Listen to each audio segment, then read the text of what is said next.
All right, time to roll on in. It is time for more Great Ace Attorney. I am loving it. This is probably going to be the first time, I think, that I have actually gone out of my way to give a spoiler warning before a Great Ace Attorney stream, because we are now in the thick of it. We are now hip deep in the caca. We are in the end game. Things are going down, and it is getting interesting. So, yeah, let's do a little speculation or a little follow-up before we do anything else. So again, spoiler warning, if you haven't watched the earlier streams, you should really get on that. You should really fire up that playlist, let it run in the background for a few days, then come back here. In the meantime, holy crap, Gregson is dead. Or at least he seems to be dead. We haven't seen a body, but there's a white outline, and I trust the cops to tell when a body is dead or not. Last case to the contrary. But anyway, yeah, lots of stuff happening. Last stream, the prosecutor has been accused of murder. We got a new prosecutor now, and OMG, it's Kazuma, so that's going to be interesting. I'm also interested to see what jury members we're going to be seeing, because we're going into the trial now. And again, this being the end game case, things are going to start getting very interesting in a lot of different ways. I'm still kind of curious why that number 6 juror in the last case kept interjecting out of turn. I thought that was going to end up being something, but it didn't. I wonder if that's set up for something that's going to be something this trial. We're also following up with a lot of professor stuff. I think it's a safe bet that whoever the professor, either the professor is still alive, and Mikotoba and Gijoku, I forget if it's Gijoku, Gojiku, I think it's Jigoku was the judge's name. Their buddy, the third Japanese, international student there that was there 16 or 10 years ago, he probably took the fall for someone else. And that other person is probably still running around. They may even have faked things because, again, it seems like this guy wasn't hung. He was shot after the fact. So it may even be that he was intended to live but then didn't and end up being forced to take an actual permanent fall for someone when maybe it was just a plan to take a public fall and then get deported back to Japan. Still lots of story that hasn't been covered there yet. I've also got some curiosities about Gregson. I speculated during the last case that Gregson and Middlemont might be the same person, because we had Middlemont's wife come to us about a missing person at the same time Gregson went, dead. And Gregson had a photo of said wife in his secret undercover apartment, I guess you could say, which kind of lends itself to that theory. But then I realized two things. Number one, we actually have a picture of Middlemont, and it doesn't look like Gregson. It could kind of pass for Gregson. Maybe the picture is 10 years old or something. But I don't know. I feel like she would have mentioned that. Like, why would you hand us a picture of not what your husband looks like when you know your husband doesn't look like that? And the other thing is, that wife was juror number 2 in the last case. Gregson was a witness in the last case. So you would think that she would be able to say, oh, by the way, the guy you're looking for, it was, this fella. And even if she didn't know that stuff or whatever, she would have to know that she would be confusing us by telling us a name that she knows we're not familiar with that face, because we were at that trial too. So not just coming out and saying, oh, his real name is this, but you know him as Tobias Gregson. That didn't come up. So Tobias, I don't know. He may still be on the straight and narrow. Maybe he was just investigating something on his own, as they said he is sometimes wont to do. And that was sort of his little undercover house for it. He may still be an okay guy, but we still need to figure out who this Middlemont is. And it also lends it to the idea that that list of 4 people at the end of the last game was a hit list. Because until Asogi came back to life, as of now, everyone on that list would be dead. And I don't know. Lots to see. There's a lot of moving parts now. Last case, or last chapter, last stream, I should say, the investigation part of that stream was quite the roller coaster. So, you know what? No more speculating. Let's just go ahead and bop ourselves right on into it. let's make it happen. No more delaying. I want to see what's going on. One last note. We may get interrupted because parts are still coming in for the new computer. They're almost all here, but I am expecting something to be dropped off in the next 2 hours. So if I get a ring, I will have to pause for a moment and address that. But that's it. It won't be like the 3 minutes of pink screen like we had last stream. Let's make it happen. At least we still have the other Toby. At least we still have the dog.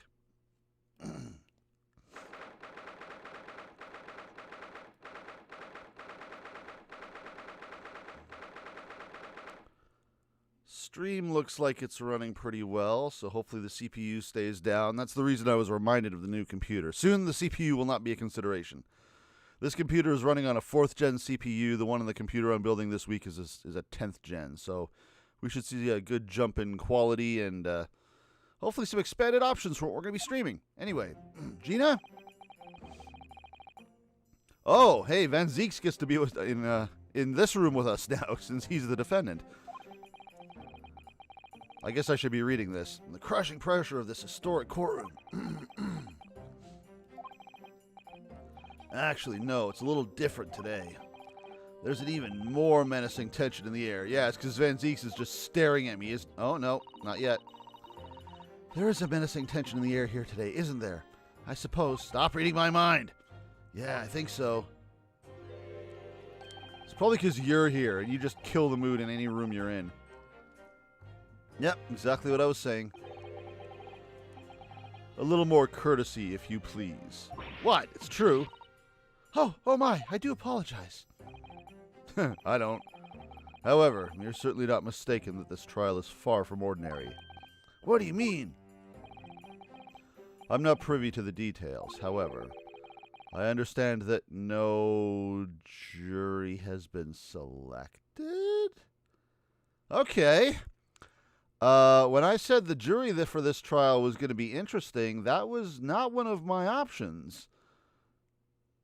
Huh? Is there going to be a special selection, or is there just going to be empty chairs? Huh.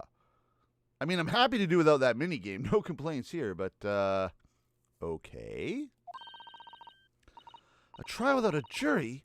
Well, that's just like the trial of the professor 10 years ago. Oh, I see. I was going to say, it's just like every other game in this series. But no, it's like the professor trial. Yeah, it's a closed court. Ah. But I'm going to sneak in. Good morning, my dear fellows. I will be hiding in the background with a lampshade on my head. Mr. Holmes. Have you made note of my hair today, Mr. Naruhodo? An outright victory for science, you must agree. Ah, yes, indeed. It is no longer eye-searing. To be perfectly honest, so much happened yesterday that, well, I completely forgot about your little hair problem. Yeah, you know what? I'm kind of with Naruhodo there. I forgot to. Ha! What to do? What to one man is a little hair problem, is to another a day of drinking dubious potion after dubious potion. You have no idea how my stomach ails me this morning. Okay, so your problem's not solved yet. Oh dear, how awful for you. I've just been drinking everything under the bathroom cabinet. I'm afraid you only have yourself to blame, Mr. Holmes. And good morning to you, Mr. Reaper. I'm delighted to see you looking so full of vim. Is this full of vim by Van Zeek standards? And you. I see London's celebrated great detective is as active as ever. Oh, you exaggerate, my dear fellow. Compared to my paltry engagements with a few trivial cases, the Reaper's overbearing presence is a far greater deterrent to the black roots of crime in our capital. Processing? Is that a compliment? I can't tell. And whilst I may not agree with your methods, there's at least one point on which I would readily commend you. What an honor. And that would be your eye for a good lawyer, sir. That compliment was not meant for you. Ha! Mr. Holmes. After all, behind this lawyer there's a very great mind. My own. Oh, so he's complimenting himself. Why am I not surprised? What are you trying to say? I wish only to say that you should be prepared for quite a trial, Mr. Reaper. Will Holmes be called as a witness, perhaps? Because he was investigating. Obviously, he's going to take a vested interest in this trial as well. Sorry to barge in. Well, it ain't Gregson. We can cross him off the list of calling names. I want to say Gina. I'm not sure if Gina wants to be in the same room as the Reaper right now. It could be the wife. Evie, no. Mrs. Middlemont. I think her name in the actual translation is Evie Vigil. Evian Daily Vigil. What's her name here? I forget. Where is she? Anna Middlemont. Yeah. Let's say it's Gina. It is Gina. And Mikitoba. Gina! You met Suzuto's dad. What's that on her arm? Oh, it's a mourning badge. I was going to say, did she get a promotion to inspector now? But it's a mourning badge. Yeah, Gina did not take the death of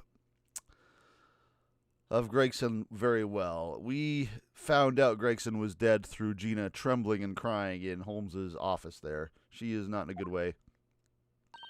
She's not in the happy times. Ah, yeah, that's true. Mikitoba really should be busy right now, but he's making time. Father, shouldn't you be at the symposium? Is this going to be the special jury? It's been postponed, so I have some free time. Oh. Very well. Is it postponed because of this? I decided to come along with the police inspector to see our country's up-and-coming student in action. Isn't this a closed court? They're just letting whoever in? You had to pull some strings for that, I'm sure. I shall be very interested to see the fruits of your studies over the past year. And also Kazuma. Well, it's an honor to have you here. Let's hope there are some fruits to see. Hey, Gina, how you doing? Otto? I'm just not sure if that was a greeting or a question. Why'd you agree to this, eh? Why'd you take him on? 'Cause I'm a defense attorney? This Reaper bloke. Everyone says it was him what killed the boss. Oh, look at her face. She's getting a little tense. She's not, yeah, she's doing a little judging herself. I'm sorry, Gina, but I just don't believe that. What for what, who was it? I don't know. The trial's only just started. Give me a bit. Jeez. You've been in like 3 of these cases. You know how shit goes down. I don't care what it calls him what. A Reaper's just a name. He's just a person at the end of the day. You're the only one that gets to say that, since you're the only surviving acquitted person besides the people that fled the country. If it turns out it was him what killed the boss, then God help him. Fair enough. Fiery eyes indeed. Boy, the positions have sure been reversed here, huh?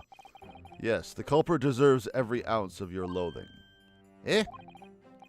At least that may be some solace to the deceased.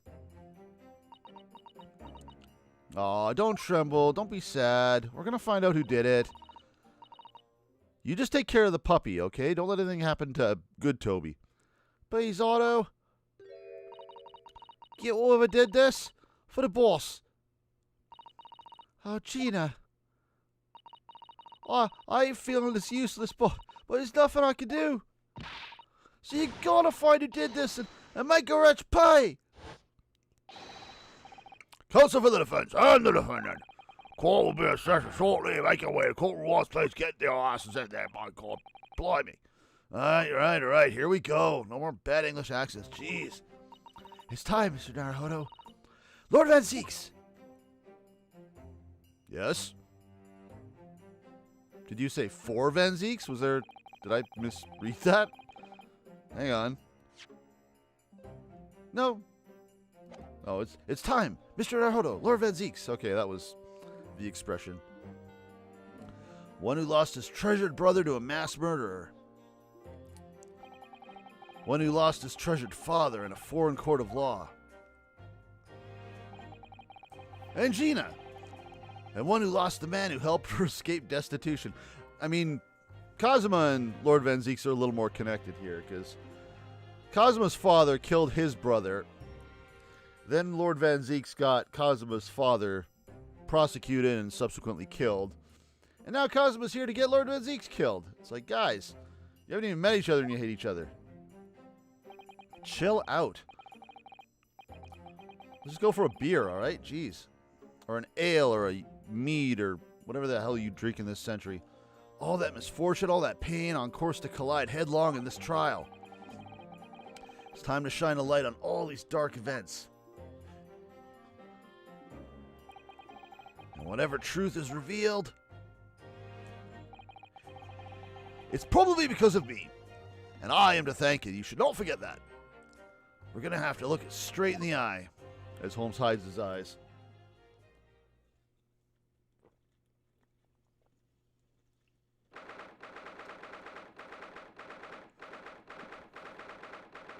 Second November. We keep dancing around the days. In IRL, today is the 1st of November, so we're off by one day. Wow, this is just weird. There's literally 4 people in this giant room. In the name of Her Majesty the Queen, I hereby declare this court to be in session. I should have just worn a t-shirt since it's obviously casual day today. Who am I here to impress? I mean, really. We are here to conduct the fair and just trial of the defendant, Baron von Zieks. Counsels for the defense and prosecution, are you ready to begin? The defense is ready, my lord. Well, this is just weird. The prosecution is more than ready. I need to find his voice again. Thankfully, it was just kind of Van Zieks, but maybe an octave higher. Oh, Cosima. I've been wishing to see you in court again for so long. It feels...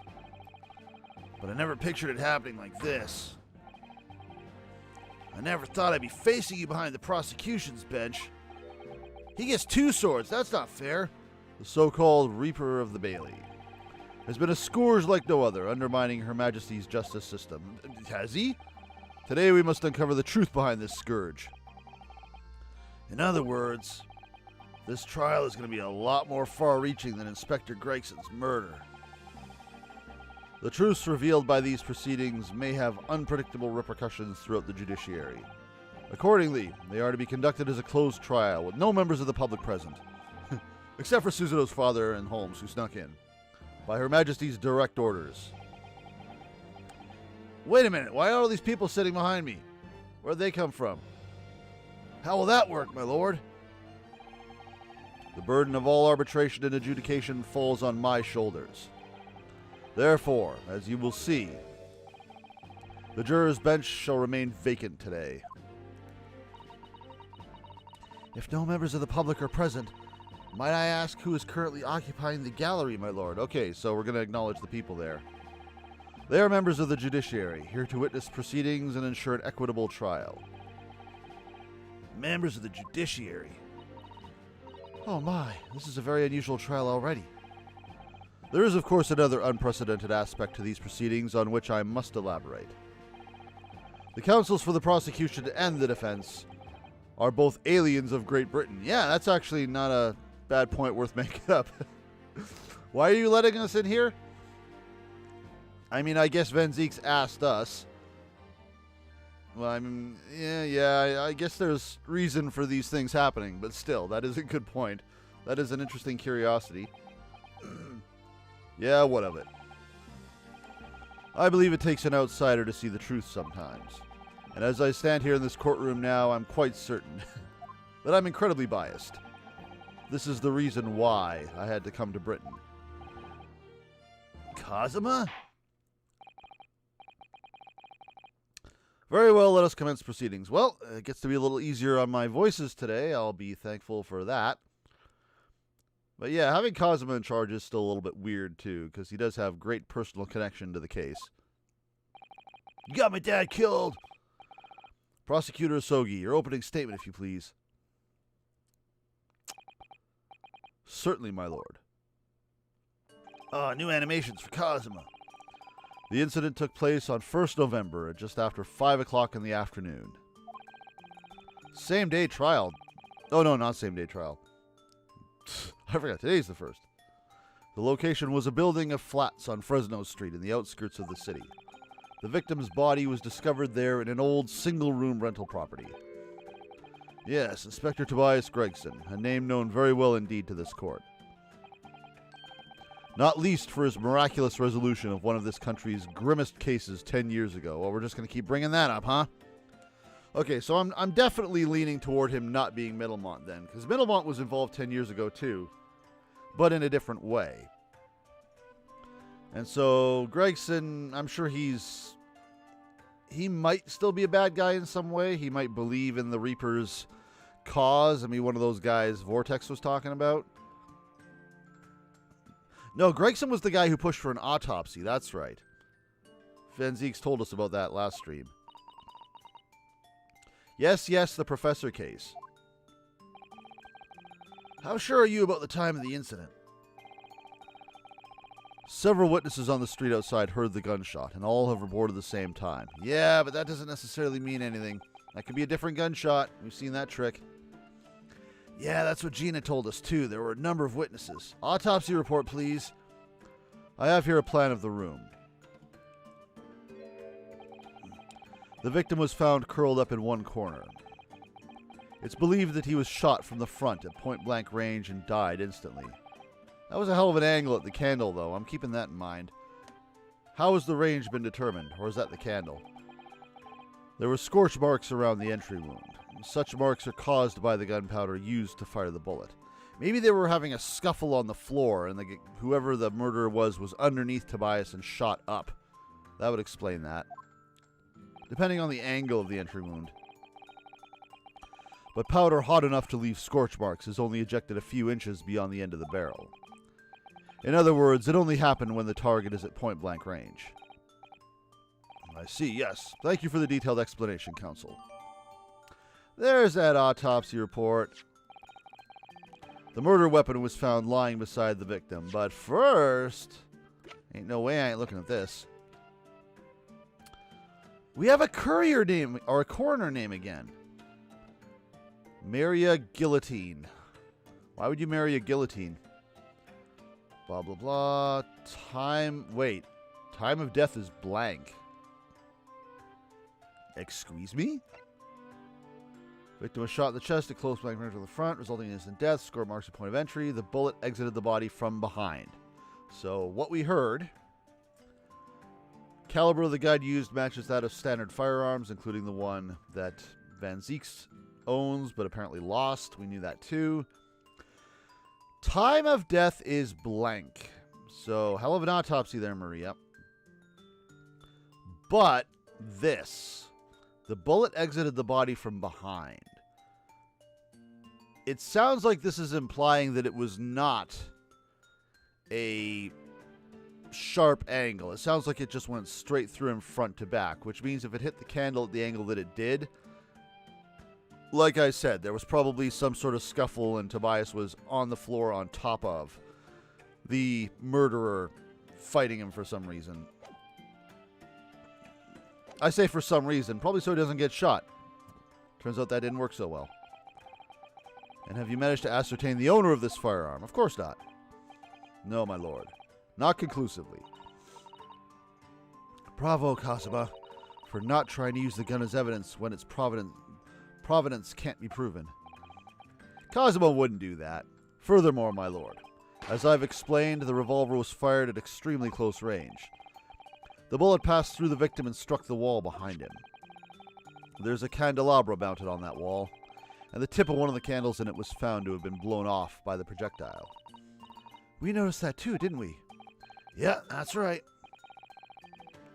Thank you for the thorough report, Counsel. The setting of the crime is clear to me. You will submit the plan of the crime scene as evidence, please. As you wish, my lord. Goodies. Keep giving me things to use against you.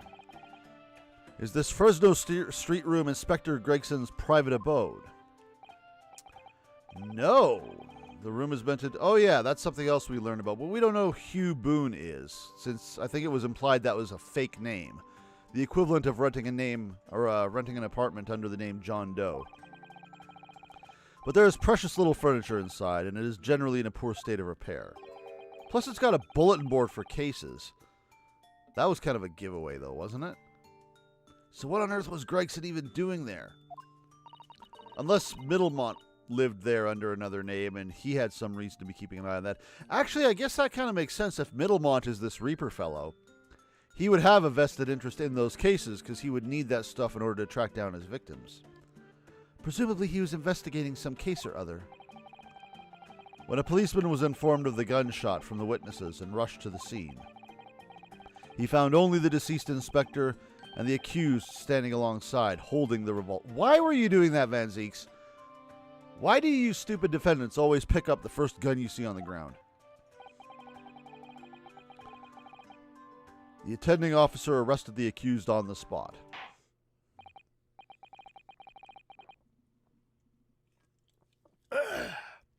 Oh, that kind of went down the wrong pipe. So, the details of the case are clear. In that case, the prosecution would like to call its first witness, which ain't going to be Gregson. I imagine it's going to be Gina. A name, please, counsel. Naturally, the accused himself. Oh, never mind. We're getting a little weird. As a prosecutor, he believes in the oath of office he's taken and will be compelled to tell the truth. Excuse me. Very well, let the defendant take the witness stand. All right, let's get more of your story out of you, because I know you haven't been completely forthcoming yet. So, witness, state your name and occupation for the court. Baron von Zeeks, Old Bailey prosecutor. I presume, Lord Van Zeeks, that you heard Prosecutor Asogi's opening preface. These three characters have almost the same identical voice. That's mildly irritating, but oh well. I did. It is alleged that you were found at the scene of the crime, and that you were arrested by the arriving police officer. Can you confirm this?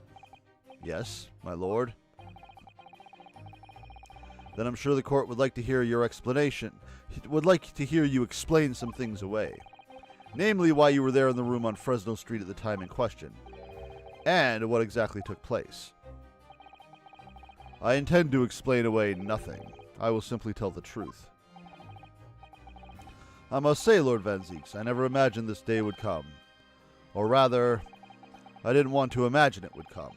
But since you became known as the Reaper, a part of me has been dreading it.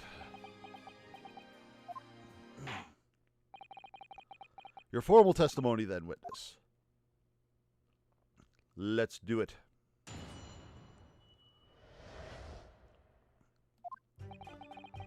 I was investigating Gregson. What? Why were you investigating Gregson?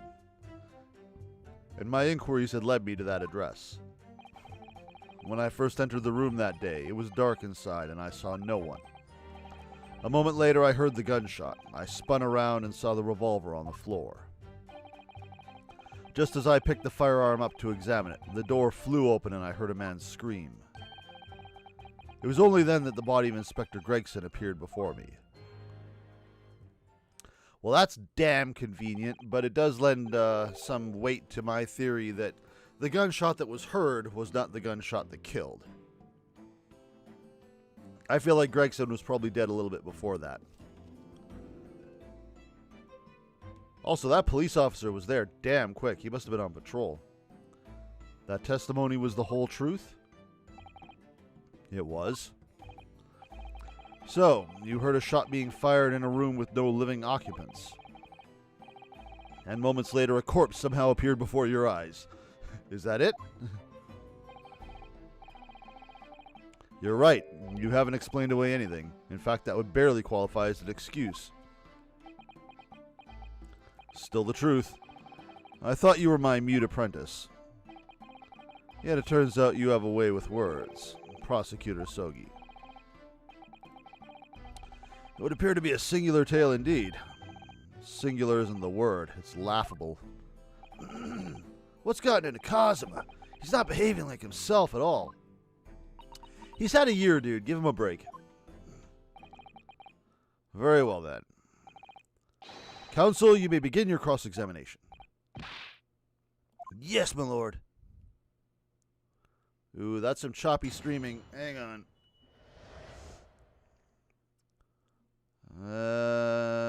Not much can be done. That choppiness is coming and going. We're just going to have to keep living with it. New computer, guys. New computer. Look forward to it. Look forward to it. I was investigating Gregson. Boy, we're going to press the hell out of that. And my inquiries had led me to that address. When I first entered the room that day, it was dark inside and I saw no one. Convenient. A moment later, I heard the gunshot. I spun around and saw the revolver on the floor. Just as I picked the firearm up to examine it, the door flew open and I heard a man scream. It was only then that the body of Inspector Gregson appeared before me. Huh. I just had another thought. What if Gregson might have still been alive, but unconscious and lying on the floor?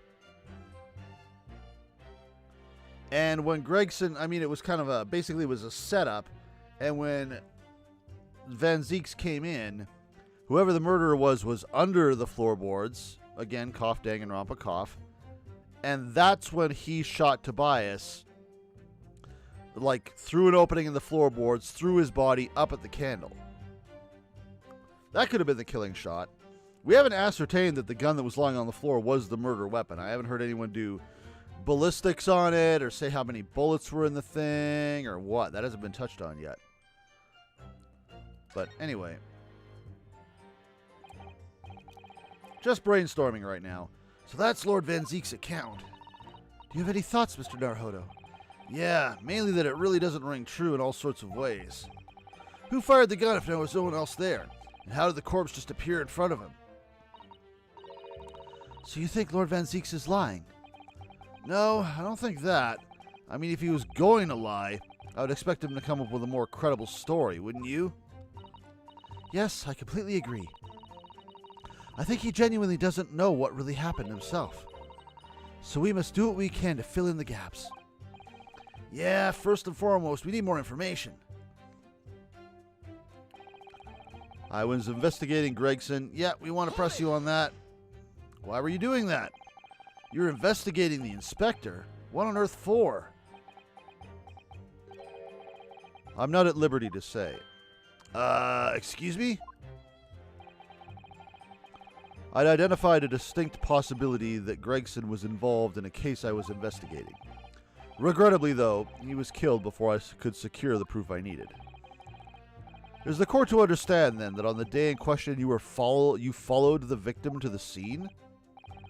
No, I was privy to his movements in advance. How? Gina? I stole into his office in the yard and consulted his diary. The address on Fresno Street was noted in the 5 p.m. entry. You illegally entered the man's office? In Japan, that alone would constitute a very serious offense. As it does in Great Britain, I assure you. Is that not the case, Lord Van Zieks? I was aware of the possible consequences. So in summary, you were investigating the victim, and yet you refused to tell the court why. Professor stuff. I didn't realize British prosecutors enjoyed such freedoms to choose what to divulge under oath. Why did I ever think I could defend this man?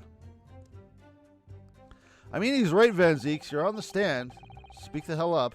This is not the time for coy, cagey defendant behavior like every other defendant in this damn series. We're going to find out eventually, and you damn well know it. When I first entered the room that day, it was dark inside, and I saw no one. Had you ever been to the address before? No, never. I only learned of the place as a result of my investigations into Gregson's activities. There was no light inside when I entered, so it was all but impossible to make out anything. But at 5 p.m., the sun would have only just gone down. It still would have been reasonably light outside. The room has a window, but it was boarded shut. Very little light found its way into the room from outside, so it was extremely murky inside. It wasn't that boarded up. I wouldn't have noticed if the victim was already lying on the floor. There was no artificial light in that room, you say? You're quite sure? I'm quite sure that that part of the room where the body was found was very dark. I have a feeling there was a small oil lamp burning on the desk, though I couldn't say for certain. And now OBS is reconnected.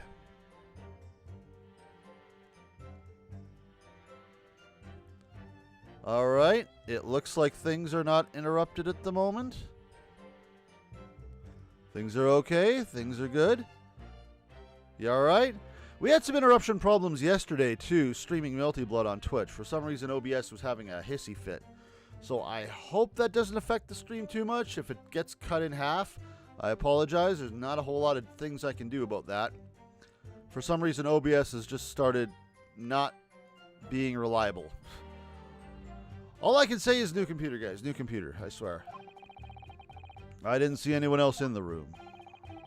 But you say it was very dark in there. Yes, that's right. All I can tell you is I didn't sense another's presence.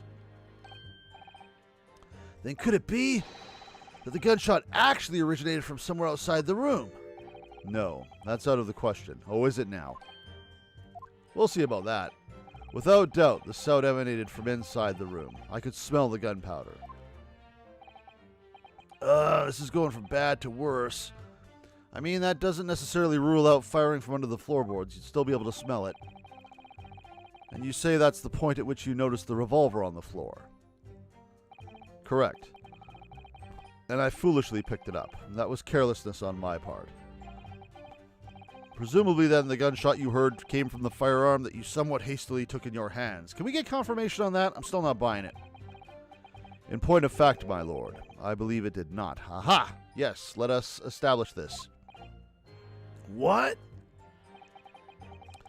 The barrel of the revolver I picked up was cold, and there was no smell of spent powder. But then, where on earth is the gun that was fired? Whilst I would like to oblige you with an answer, I'm afraid I can't. I, too, would dearly like to know that. Well, then it obviously originated from outside the room, since there was no other gun inside the room. Logic? Just as I picked the firearm up to examine it, the door flew open and I heard a man scream. Hold it! A man, you say? One of the witnesses, I presume? That's right. One of the street merchants working on Fresno Street. Why did they run in? I figured it was one of the police officers. Who are these merchants? Oh yeah, the red-headed gang. I was going to say, I expect them to show up during this trial. I half expected the jury to be full of redheads. Still wondering what the story is on those jokers. A number of them had set up their stalls directly beneath the boarded window of the crime scene. A match seller, a newsmonger, and a peddler. They've all given statements saying they heard the gunshot. Are they going to be called up? The butcher, the baker, and the candlestick maker? And without thought of danger, they ran inside to see what had happened. Yes, Genus had told us about that yesterday, didn't she? They burst through the door with some force, it would seem. They did, and almost gave me a heart attack in the process. But you're supposed to be the Reaper. It's just a nickname. The first man to come in immediately noticed the revolver in my hand and fled. A policeman patrolling on Fresno Street heard the commotion and was able to arrest the accused shortly after the incident occurred. Anyway, the man's scream drew my attention in that direction. It was only then that the body of Inspector Gregson appeared before me. What direction did you walk that looking toward the door would have you looking toward the body? Whoops. I was so distracted by the stupidity of that account that I skipped right past that last statement. I have absolutely no idea what I'm going to present at this point, so I'm really hoping statement number 5 gives us something, because off the top of my head, I got nothing. I haven't been trying to think of anything either, but right now I don't know what the contradiction is. What do you mean by that? In what way did the body appear? I honestly can't explain it, but it's the truth. As far as I was concerned, the body hadn't been there until that point, and then suddenly, there it was. I'm really hoping that's just a trick of the light. Did you perhaps hear the sound of the victim falling to the ground just beforehand? At that moment, what I heard was the sound of the door flying open and the scream of the man who came inside first. Nothing more. I see. After the man fled, I examined the body. I was stunned to find that it was Gregson. Most curious circumstances indeed. How the inspector was killed or how his body seemed to appear out of nowhere. I have no idea. Uh-oh. Cosmos had enough. Oh, maybe there was nothing to present. Maybe we were waiting for this point in the game and Cosmos was like, all right, I'm out of patience. Under ruse! Surely the court has heard enough. What? My lord, the cross-examination has clearly revealed that the accused Baron Barak von Zieks is lying on multiple fronts. What is that supposed to mean?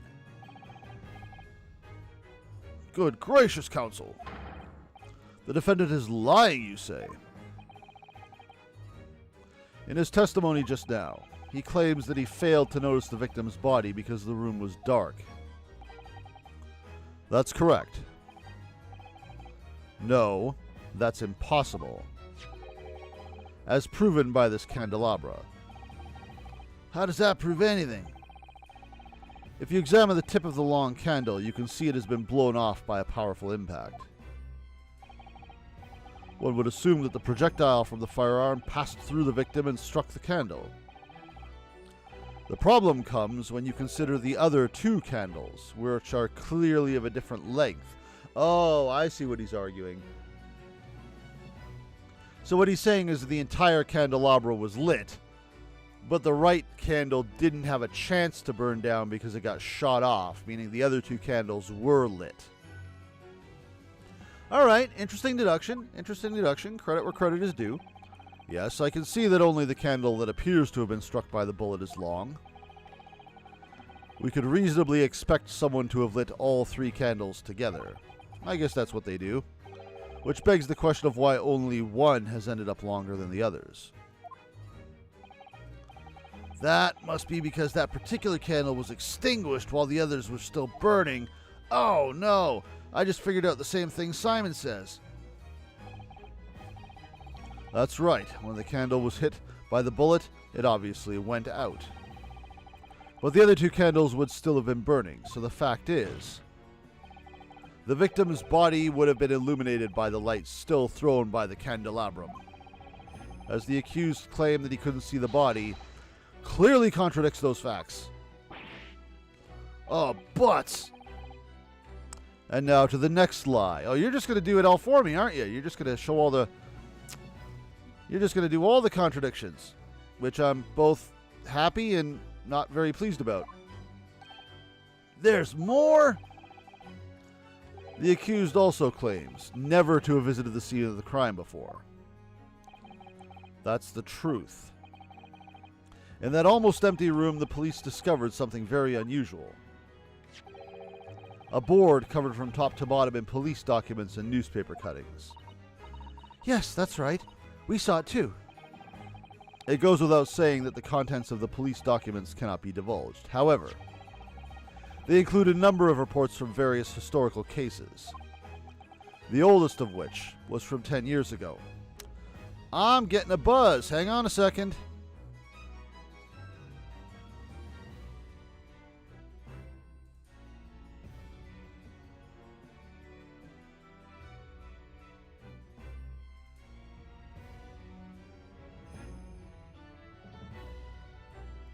We're going to see if that gets dropped off. I'm going to wait for a knock on my door. If it doesn't happen, then they just dropped it off, and I'll go get it, and there's no interruption.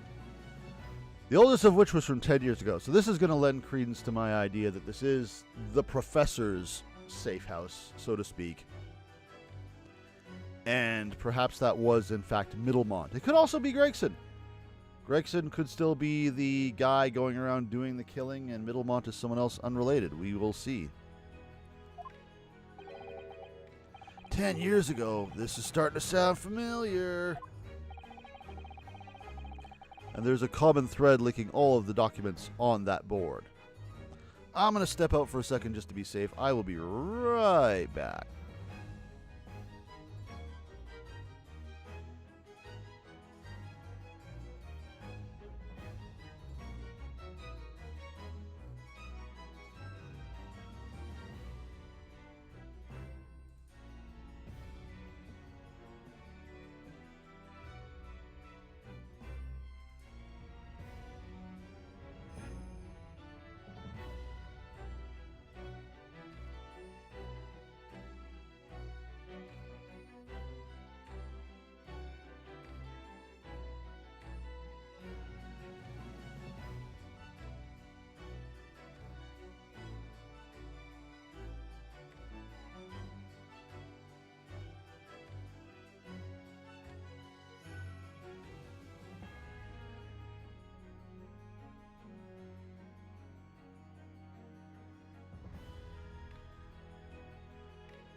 Alright, package delivered. Minimal interruption. No longer concern. Let's get back into this. There's a common thread linking all the documents on that board. It's going to be the victims, the defendants that got found innocent and later got found dead. Indeed, what is this common thread, Counsel? They all relate to cases prosecuted in court by Barak von Zieks. That was a smug smile. All of them? And furthermore, all of those cases are ones in which the defendant was acquitted, like I said. Good Lord! Interestingly, none of those defendants are alive today, because all of them have been sent to their graves by the Reaper.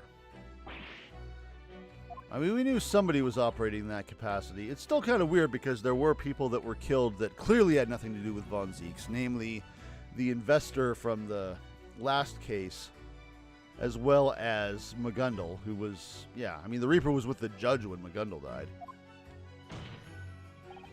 In short, that dingy little room is the Reaper's secret hideout and his base of operations. The Reaper's hideout? Yeah, the actual Reaper's, not his. And yet the Reaper would claim never to have been to his own secret hideout? No one would believe that. No, the truth is, we've been looking at this backwards. Backwards? Explain, Counsel. Inspector Gregson was investigating the identity of the Reaper. When he discovered the location of the man's secret hideout, he was killed. As I'm sure everyone can imagine, by the Reaper's hand. Yeah, the real Reaper. We're going to find out. Oh no, my back! Why'd you do that? Ah, Kazuma. Order, order, order. Everyone's being naughty. Very well. I hereby state the current opinion of the court. Oh, we gotta convince you, not the jury anymore. That sucks.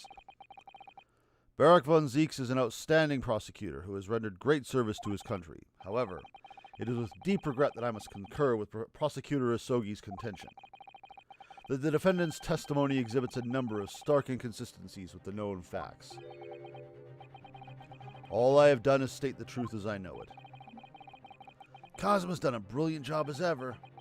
He's drawing on his expertise as a defense attorney to build his prosecution case, and it's formidable. Counsel, you will submit the board that you just showed the court as evidence. I believe it to be fundamental in establishing the facts surrounding the Reaper's existence. Thank you, my lord. Is Gina not on here? Do we get to examine that? Of course we get to examine that. And now the prosecution would like to call new witnesses to the stand. It's going to be the three that were outside, and they're all going to be redheads. Watch. Meanwhile, not listening. Okay. Oh, well, for starters, we will take note of this. Kazuma just hauls this thing in here. Damn near breaks his... we have this evidence, Your Honor. Oh my god, that was heavy. Mr. Naruhodo, look. Oh yeah, it's a smudge of some kind. In fact, it looks just like a handprint. And the color. That's blood, isn't it? Oh dear, how disturbing. Also, why is it upside down? Okay, duly noted. Now as for the front, I'm guessing this is all just one thing. There are details of a whole raft of cases dating back years on here, aren't there? This paper from 10 years ago is browning with age. Look. Out of interest, the most recent thing appearing to be this newspaper cutting here. Oh, it's the same Red-Headed League advertisement that Mr. Holmes picked out. Yeah, the redheads again. What is going to be with that? And do you remember? There was a red hairpiece at the scene, too. Was Inspector Gregson an exponent of the Red-Headed League, then? That's all I get for that? Is that all that's on here? What about the pictures? That's it? That's all I got? All right. Red handprint it is. I don't think there's anything we can do here. Yeah. God, this magnifying glass is useless. Already looked at that. Already looked at that. Okay. Witnesses who saw events unfold on the day in question. They were mentioned in the previous testimony too, if you remember. Yeah, the street sellers who heard the gunshot and went running into the room. Are any of these going to be familiar faces, I wonder? I'll bet at least one of them will be. Choppy, choppy, choppy. Oh, that stream's not looking happy. What can I do about that?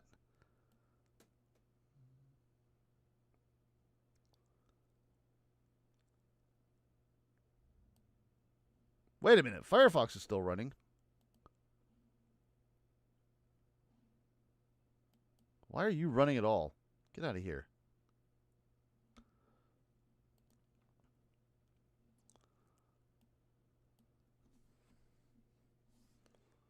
Hang on a minute. I know I closed you, but it was just sitting there minimized. Task manager says you go by now.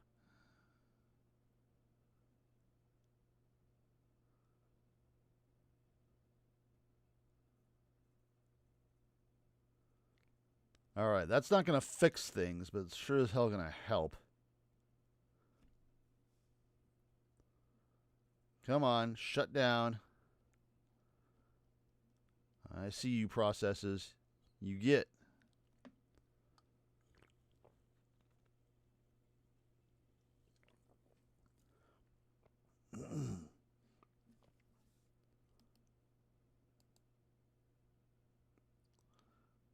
There they go.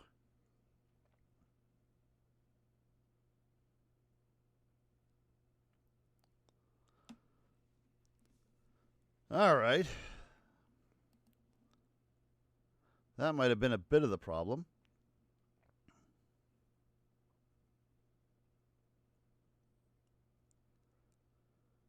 Give me back my precious percentages. Okay, we'll let that shut down all the way. I was just commenting on that because I noticed the stream. Even as I look at the stream now, it does not look like it's in a great state. But that's done. All right. God, I'm looking forward to finishing that new computer. Still waiting on the graphics card and the CPU are the only things that haven't been delivered yet. The defendant may step down from the witness stand. Certainly, my lord. God, is Van Zeek's up here or Pretensi? Whoa! Whoa! Oh, it's you again! Wow, we haven't seen you in a long-ass time. Someone got fired because he was ripping people off as he was driving the carriage. Well, at least we get new voices. So, witnesses. State your names and occupations for the record. Apparently, Little Bo Peep is on here. What the hell? I mean, we need something somewhat guttural and lowbrow for this guy. Almost along the lines of what we were using for Barricade.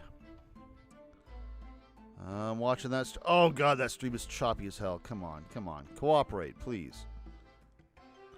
All right. Hopefully this is the last stream where things just look like a PowerPoint. Names. Well, I'm just going to pretend that lip is as far out there as it looks like. Names. Well, yes, names. 14 points for the likes of us. I guess Gina-ish. She seems rather straightforward. I'm sure she'll do something else. Watch her be Bo Peep from Darkstalkers. We're just free and easy. Sell what we like. Live where we want to live. Beppo, isn't it? I can give them all the vacant stairs. They will walk down Fresno and spit a few words into a verse for them. I don't remember the voice I gave this guy worth a damn. But I remember his name was Beppo. Would I be right in assuming that all three of you make your living by selling wares on the street? Okay, things are smoothing out on the stream there. Everyone calls me gossip. I so jaunty old headmaster passes by, you know? I thought you didn't need names. Jaunty little tidbits. Got an absolute smasher for you, sir. Right up your ginnel it is. 6 pence is the price, not a penny less. Wait, you're actually trying to sell it to me now? Oh, come on, sir. Don't tell me I'm not interested. Try the man. Give the money and see what it is. Pay the man, counsel. All right. 6 pence it is. You won't regret, sir. Now, got your listed ears on. Is this going to be his testimony?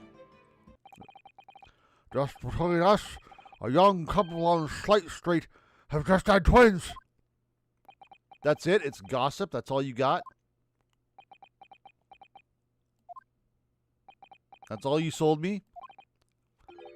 Is that it? No, that's not it. It's gossip, isn't it? You watch the spread. But it's up to you and your mouth, of course. I got more now. Want another juicy one? 6p a piece, says, if you're curious. I am curious, yes, about what's going on just under that fat bottom lip of yours. Namely that unusual bruise or whatever it is that's poking out from under your collar. Interesting.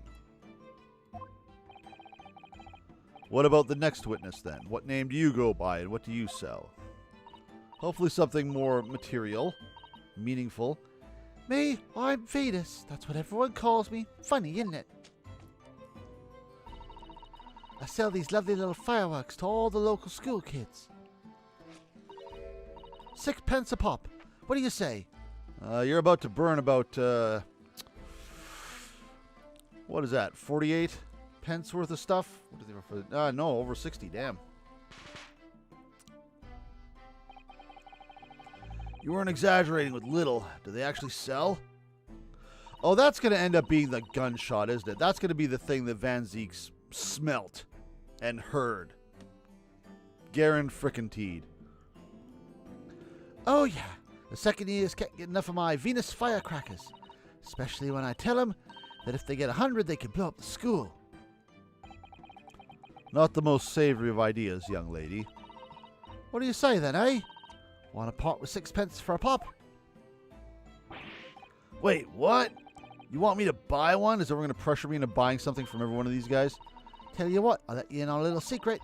If you get 100 of them, you can blow up the whole courtroom. Try them. Here we go, yep. Give her the money, see she's right. Pay the woman counsel. Why am I everybody's bitch? Just protagonists in these games. Lovely stuff. Right then, there is something a bit extra just for you. The Venus Special. Only 600p. Could step up to literal dynamite at some point. 600?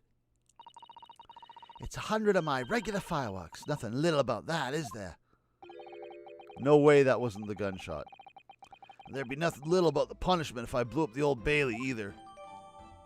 Yeah, exactly. What sort of a bang could it make? And the last witness. What name do you go by and what do you sell? You go by Beppo. I'm not interested in your story. So there's nothing worth even inspecting on here right now, I don't think. Well, the fuse. Have you had an idea, Mr. Naruhodo? You're staring at the end of the string of fireworks.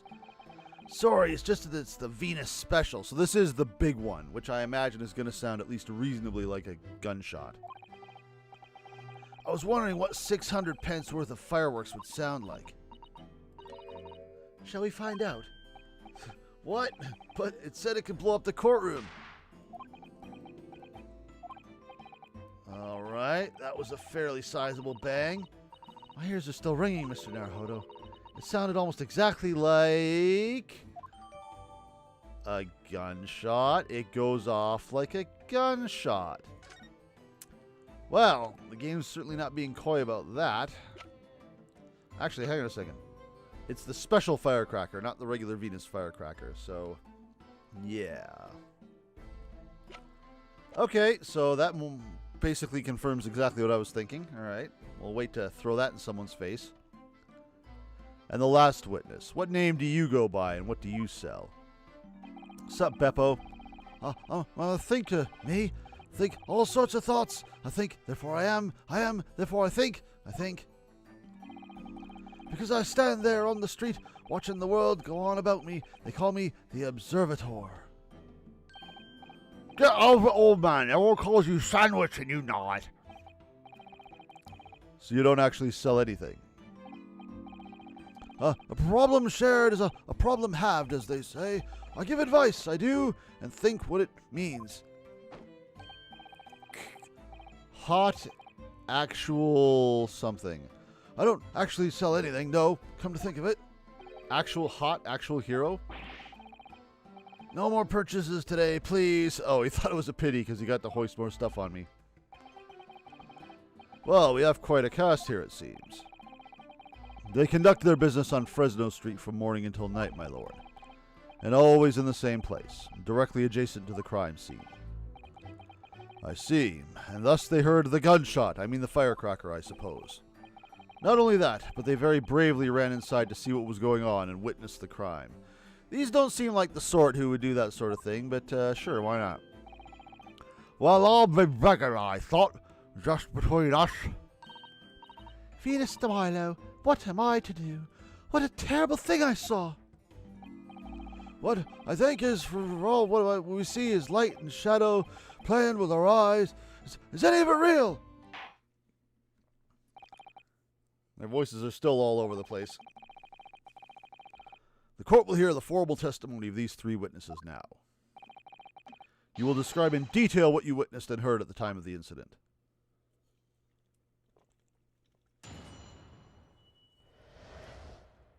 I have a feeling there's going to be a lot of pursuing between these three. We saw the whole thing from start to finish, we did. Everything from the moment they went in the building. It was less than a minute after the Reaper had gone inside that we all heard a big bang. Seems to me that quick to talk is quick to walk. Gossip couldn't wait to go and see what had happened. I ran into the room and there he was, the Reaper, gun in hand, standing over the dead body. Why am I telling you this without charging you? I don't know. I was scared half to death, me, so I ran off to find a copper. I don't think any of them did it. They're obviously hiding something, especially with the attention brought to that one fella's scar. Still wondering what the story is with Beppo there. If these witnesses were there the whole day and saw everything, who did they see go inside the building? Only the victim, Inspector Gregson, and the accused, Barrack von Zeeks. I've seen pictures of that Reaper in the paper. I know what he looks like. And just between us, folks love stories like this. I make myself a tidy sum. I've made myself a tidy stum already. But wait, the room is just one of several flats in the building. Someone from another flat could have done it. All those flats on Fresno Street are unoccupied. Of course they are. They're small, damn, dirty, and expensive to boot. The room in which the inspector was found is the only property in the building that's currently leased. And we know the leaseholder's name, don't we? It's Hugh Boone. The testimony the court has just heard would appear to leave little room for doubt. I need to remember that Hugh Boone, because that's going to come in. It's becoming increasingly difficult to see how anyone other than the defendant could have committed the crime. You mean like what happens every case we have here that turns out not to be the guy? Thank you for your candor, my lord. Also, there's no jury, so at some point I'm just going to say you lost. Counsel for the defense, you may proceed to cross-examine the witnesses. Yes, my lord. In a closed court like this without a jury, the judge is the only person whose opinion matters. I have to break down this testimony, somehow. I still think someone could have shot from the floor below. Either from under the building floorboards or from the room below and just could have snuck into the place some other way. Since, yes, the flats were officially unoccupied, but they were still there. We saw the whole thing from start to finish, we did. Everything from the moment they went in the building. It was less than a minute after the Reaper had gone inside that we all heard a big bang. Seemed to me that quick to talk is quick to walk. Gossip couldn't wait to go and see what had happened. I ran into the room and there he was, the Reaper, gun in hand, standing over the dead body. I was scared half to death, me, so I ran off to find a copper. Stream looks healthier. Also, I'm so disappointed that none of these guys have red hair. If I can't find any holes in this testimony, I'm afraid the judge will give a ruling of guilty, Mr. Naruhodo. The truth is, though, their combined testimony is fairly damning. Unfortunately, there doesn't seem to be any obvious problems with their statements, do there? Still, if Lord Van Zeeks really is innocent, then I'm almost certain that we'll find something in there that doesn't quite add up. You don't think that one of these three could be the true culprit, do you? I don't know. But what I do know is that there's more to this case that has yet to be brought to light. I don't see any obvious contradictions either. I'm imagining pressing is going to get us some pursuits. Come on, guys, argue among yourselves. When you say they, who do you mean exactly? Inspector Gregson and the defendant, Lord Van Zeeks? I suppose so. Like the rest don't know the names of the high and mighty. But I'll tell you one thing, it was the old Reaper that went in last, that's for sure and certain. Just behind Inspector Gregson? Did they arrive at the same time as each other? No, not at all. The first fellow must have gone inside a good 15 minutes before we heard the gunshot. The victim arrived 15 minutes before. Are you sure about that? Am I sure? Am I sure? Does it seem likely that I'd have forgotten a fellow with bright red hair like that, does it? Yes, I said I really was red, wasn't it? Redder than my flaming fireworks, even. So he was wearing his mask then, was he? Oh, also, why do we hear a little stinger every time we come over to you, Beppo? That fiery red mob silver burn to the inside of my eyelids, it is. Wait a minute, you're saying the man was a redhead? But less than some. Aye, he was a redhead, and he had a big trunk with him as well. A big trunk? Where the hell was the big trunk? Big trunk was missing. But Inspector Gregson's hair isn't red, not by any stretch of the imagination. Well, that seems pretty easy to answer with the wig, but where's this chest? It seems likely that the person you saw wasn't, in fact, Inspector Gregson at all, but some other third party. No. I hate to break it to you, but the witnesses are correct. What? Just have a look at the photograph of the victim taken at the scene. Oh, we love those. Yeah, that's Inspector Gregson, all right. And a red hairpiece, which we found. What else do we see here? Ah, of course, we saw one on the floor when we investigated the scene, didn't we? I still refuse to believe Inspector Gregson wore a hairpiece, though. So then why on earth would he have been wearing something like that? The color does seem to suit the man, one might say. Not the time. The photograph will be submitted as evidence, please, counsel. All right. Delightful. And what became of the trunk that the redhead man victim was supposedly carrying? Yeah, we'll get to that in a second. Oh, here's a nice longer shot. So I can't help but notice that his arms are sort of positioned. Well, I guess they almost look like they're tied up, but no, those are definitely separate buckles. I mean, I have jackets that do that, so that's not too weird. It almost looked like he was handcuffed just from the way they were laying, but that's not the case. He's in the corner. That's an awful lot of blood. I'm not entirely sure he was even wearing the thing. It looks like it was just tossed on his head. Especially if, as I theorized, there was a scuffle. Well, maybe, again, there wasn't a scuffle. Maybe he was... Maybe he was fighting with the guy and it went off. And that's what killed him. And then later on, Van Zeeks was alerted by the firework cracker.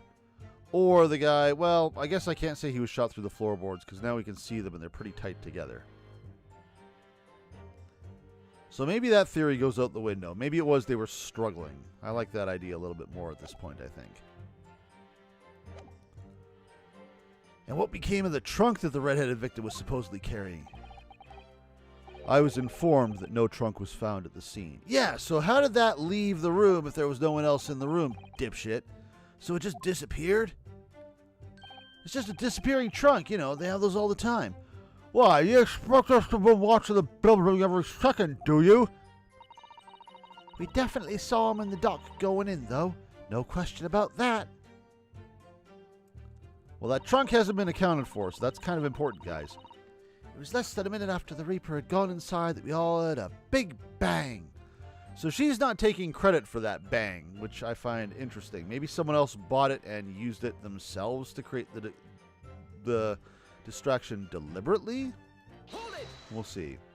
Who bought your stuff today? Did anyone buy a special today? By which presumably you mean the gunshot. I sell these little things, don't I? How would I know what a gunshot sounds like? But I've always thought it probably sounds a bit like this, doesn't it? Are you saying that you heard the noise almost as soon as you saw the defendant here enter the building? That's right. It was almost straight away. Bang it went, just like that.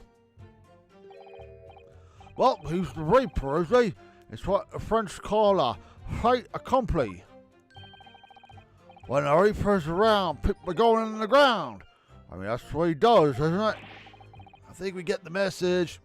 I wonder maybe if there was some sort of booby trap set up, because the thing does have a fuse. What if there was some way that it was set off as the Reaper was entering the room?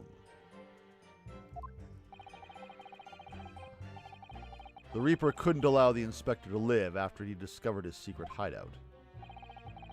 There can be no clear motive. There can be no clearer motive for the crime. Yes. It's clearly an eminently credible motive. Great. And at that point, you ran inside. Is that correct? Shouldn't we be talking about the fact that the Reaper's been investigated for these murders and found to be free and clear? So you can say he has all the materials he wants, that you want. He's not doing anything. Seems to me that quick to talk is quick to walk. Gossip couldn't wait to go and see what had happened. So when Gossip ran to see what had happened, did you go too?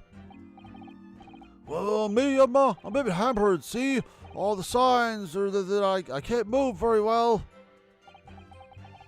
You were way behind, presumably, with that sandwich board around your neck and that big sign in your hand. What a great burden you bear. But Gossip's the one with marks around his neck. Pardon me for asking, Mr. Sandwich, but have I seen you before? Is it possible you and I have met before? Yeah, your name is Beppo.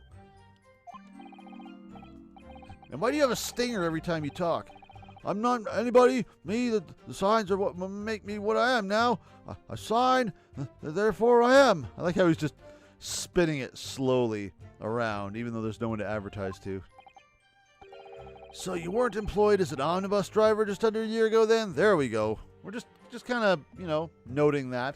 I wonder if that'll give him any special observation or judgment that he can make. Oh, I might have struck a nerve. A nerve has been struck. Many nerves are firing. I might be mistaken, but I believe his trembling has intensified, Mr. Naruhodo. He's given Saseki a run for his money. Yeah, I agree. He's clearly been through a lot. Turn down King Henry Street, and the Black Widower's Arms is just there. Oh dear, you've made him hide behind his sign. Life is full of surprises. Maybe next time don't rob your customers, asshole. I ran into the room, and there he was, the Reaper, gun in hand, standing over the dead body. Hold it! So then, you were the first person to arrive on the scene, is that right? And that I was, kicked it all open like a professional I did, and yelled out, "What's going off here?" Lord Van Zeeks claims all he heard was a man's scream, though. Oh, so that's what you did. I see. And was it dark inside the room? No, not dark at all. There was candles burning on the wall. Really? And there was a fella collapsed on the floor. Just between us, it's the first thing I noticed when I got inside. I see. Even though Lord Van Zeeks claims not to have seen any such lights on the wall. Next thing I noticed was someone standing right beside the body. The accused, Barak Von Zeeks. That's right, the pale-faced Reaper himself. I was a little shocked, I won't deny it, but I'm no lily-livered coward. I'm just going to say this before it comes up. I've been thinking about how this was set up.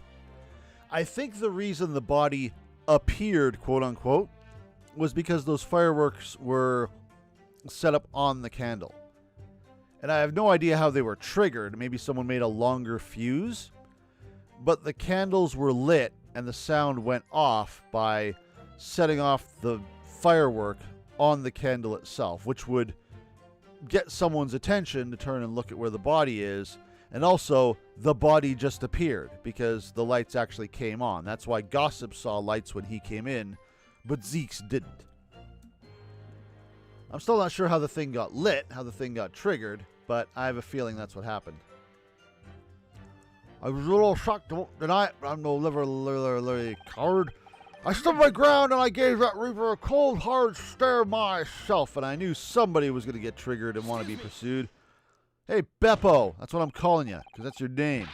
Do you have something to add, Mr. Beppo Sandwich? There's really Nothing to me. Empty in the head I am, just 2 slices with no middle. So I don't know what you could want with me. I think that maybe you just remembered something. Haven't you heard Mr. Gossip's last statement, I mean? What I think is, we're all nothings really. We try to dress ourselves up as something else, but at the end of the day, we're all just street sellers. That's enough out of you, Sandwich. Keep your trap shut now. Alright. He's trying to silence him for some reason. Unless you want us to make you into a real sandwich. When he saw the Reaper, he fell clean over on his backside. That's it. I'm a rotten beggar. I told you to keep that secret. He screamed, he did. Screamed and scrambled off on all 4s. That's what I wanted to say.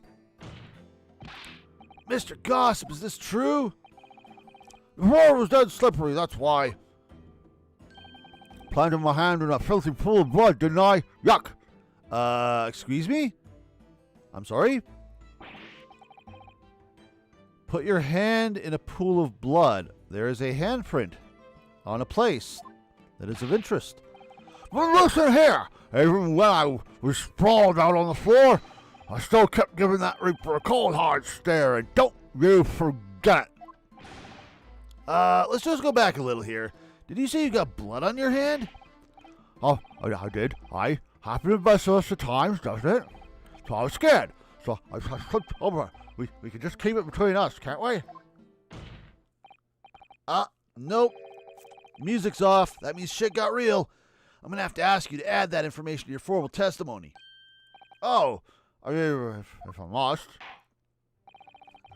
The witness will amend his testimony to include the aforementioned details about how much of a coward he is right now. Kazuma noticed something. I slipped over and I got blood on my hands, so I quickly wiped it off the floor. Okay, that's going to come into play. We'll press this, and then we'll press the last statement, and then we'll see how badly we can call him on that. You wiped your hand on the floor? Well, who wants blood on his hand, eh? Horrible stuff. And they might have thought I'd done it. No ta. And you didn't think that might be a problem? Does it really matter if we left a few grubby handprints on the floor? I'll get clean up at the end, won't we? Don't make such a fuss. That's the message from all of us. There's something wrong, Counsel. Yeah, there's no handprints on the floor. No, my lord. I didn't remember anything in the report about a bloody handprint on the floor. That's all. Already got the answer. Don't come at me with all that. You can't intimidate me. I know what I did. I wiped it off on the floor, the blood. I wonder, could that be what happened? Mr. Naruhodo? I don't have all the answers yet, but I think we may have just uncovered a vital clue. Somebody knocked over the board and then flipped it back up. Plus the trunk is missing, so I don't know why we keep talking about, oh, nobody else could have possibly in the room. Oh, so Ghost moved all the stuff around. Screw you, Kazuma.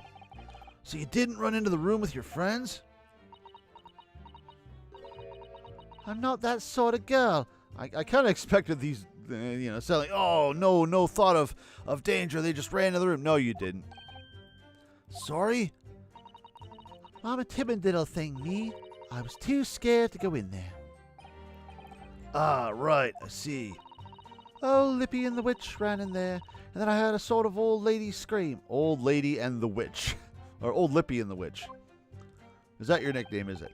Well, that wasn't me, I swear. If I was a gentleman, I'd stick my honor on it.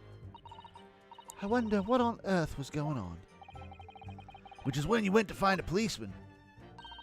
And I ran into a copper as soon as I turned the corner. So I brought him straight back to the place. Didn't I do well, eh? Just between us, that cop's eyes nearly popped out of his head when he saw the Reaper. I've never felt more uncomfortable in all my life. Not even when you're driving a carriage around in, 10 below. And the defendant was arrested on the spot, I believe. Considering the catalog of killings the Reapers carried out, it was a particularly inauspicious end.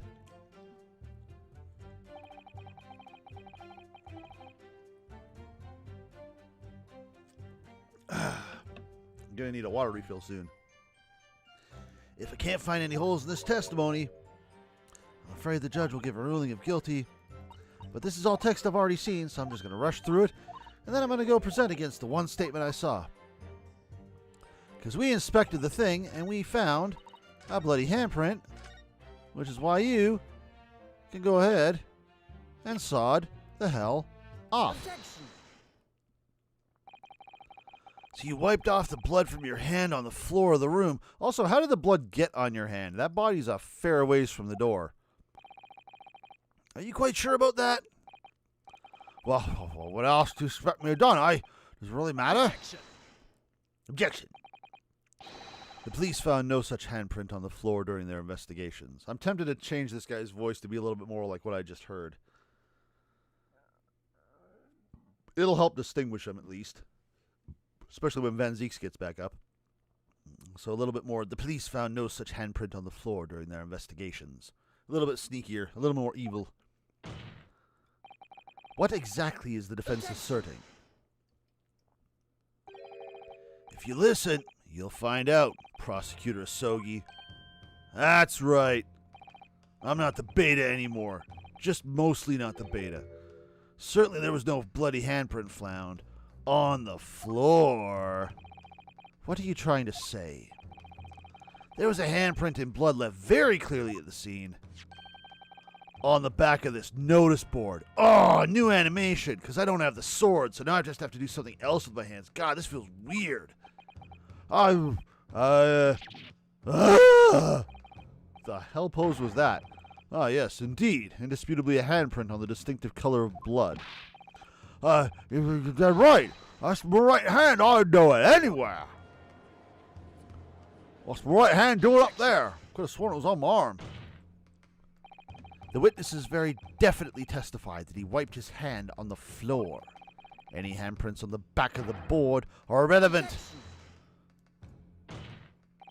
Not if the board itself had fallen over onto the floor. In that case, it's quite possible for the witness's handprint to have ended up there. Just look at the floor plan of the room.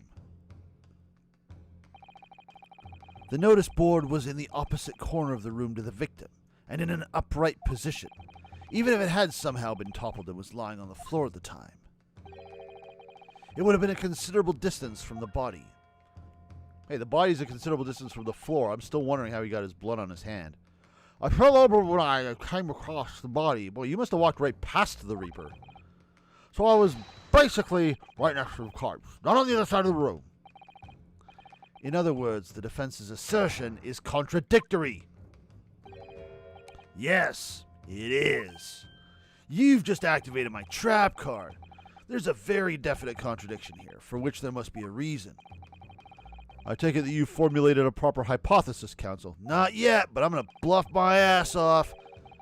Regarding this apparent discrepancy between the witness's account and the handprint found at the scene.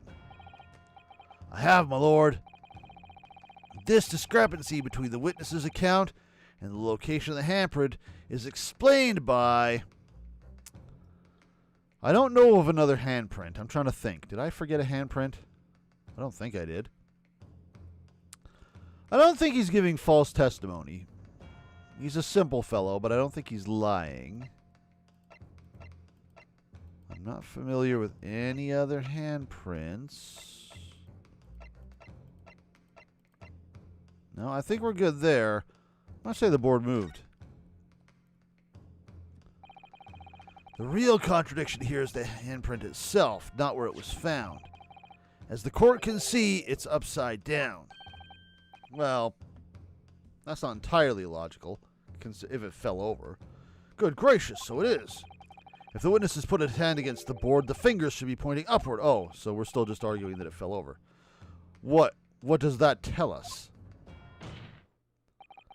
It tells one simple fact. When this handprint was made, the board must have been lying on the floor as I previously suggested. Which means that after the incident, it must have been moved. We really could have established that with the trunk too, but whatever. Objection. You're claiming that someone moved the notice board after the shooting. Then tell the court who. That's not my job, bitch. I don't know that yet. But the point is, when you consider all the testimony we've heard so far, we can now be very clear on one point. And that would be the position of the notice board at the time of the incident, my lord. So, counsel, I must ask you to clarify your assertion for the court. At the time of the incident, where do you maintain the notice board was situated?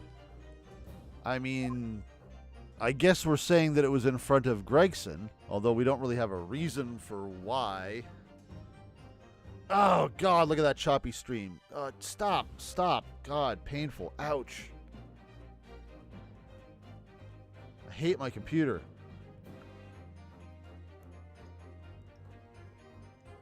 Nothing else I can really do.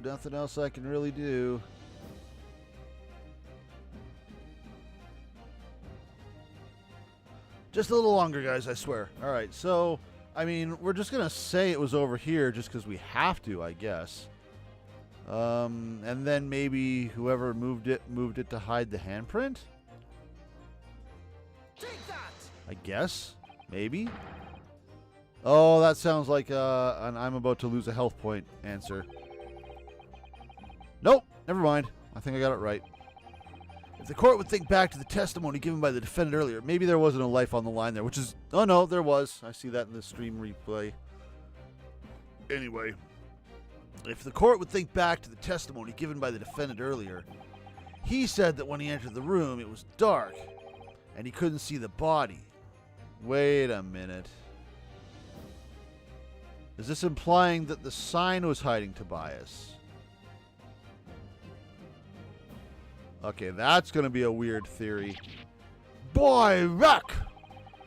If the notice board had been here, the body would have been completely hidden from view. Yeah, but how does that get moved? And the light from the candles would have been blocked, making the room appear darker. Okay. How does the thing get moved? But the accused also claims that the victim's body simply appeared before him. That's true.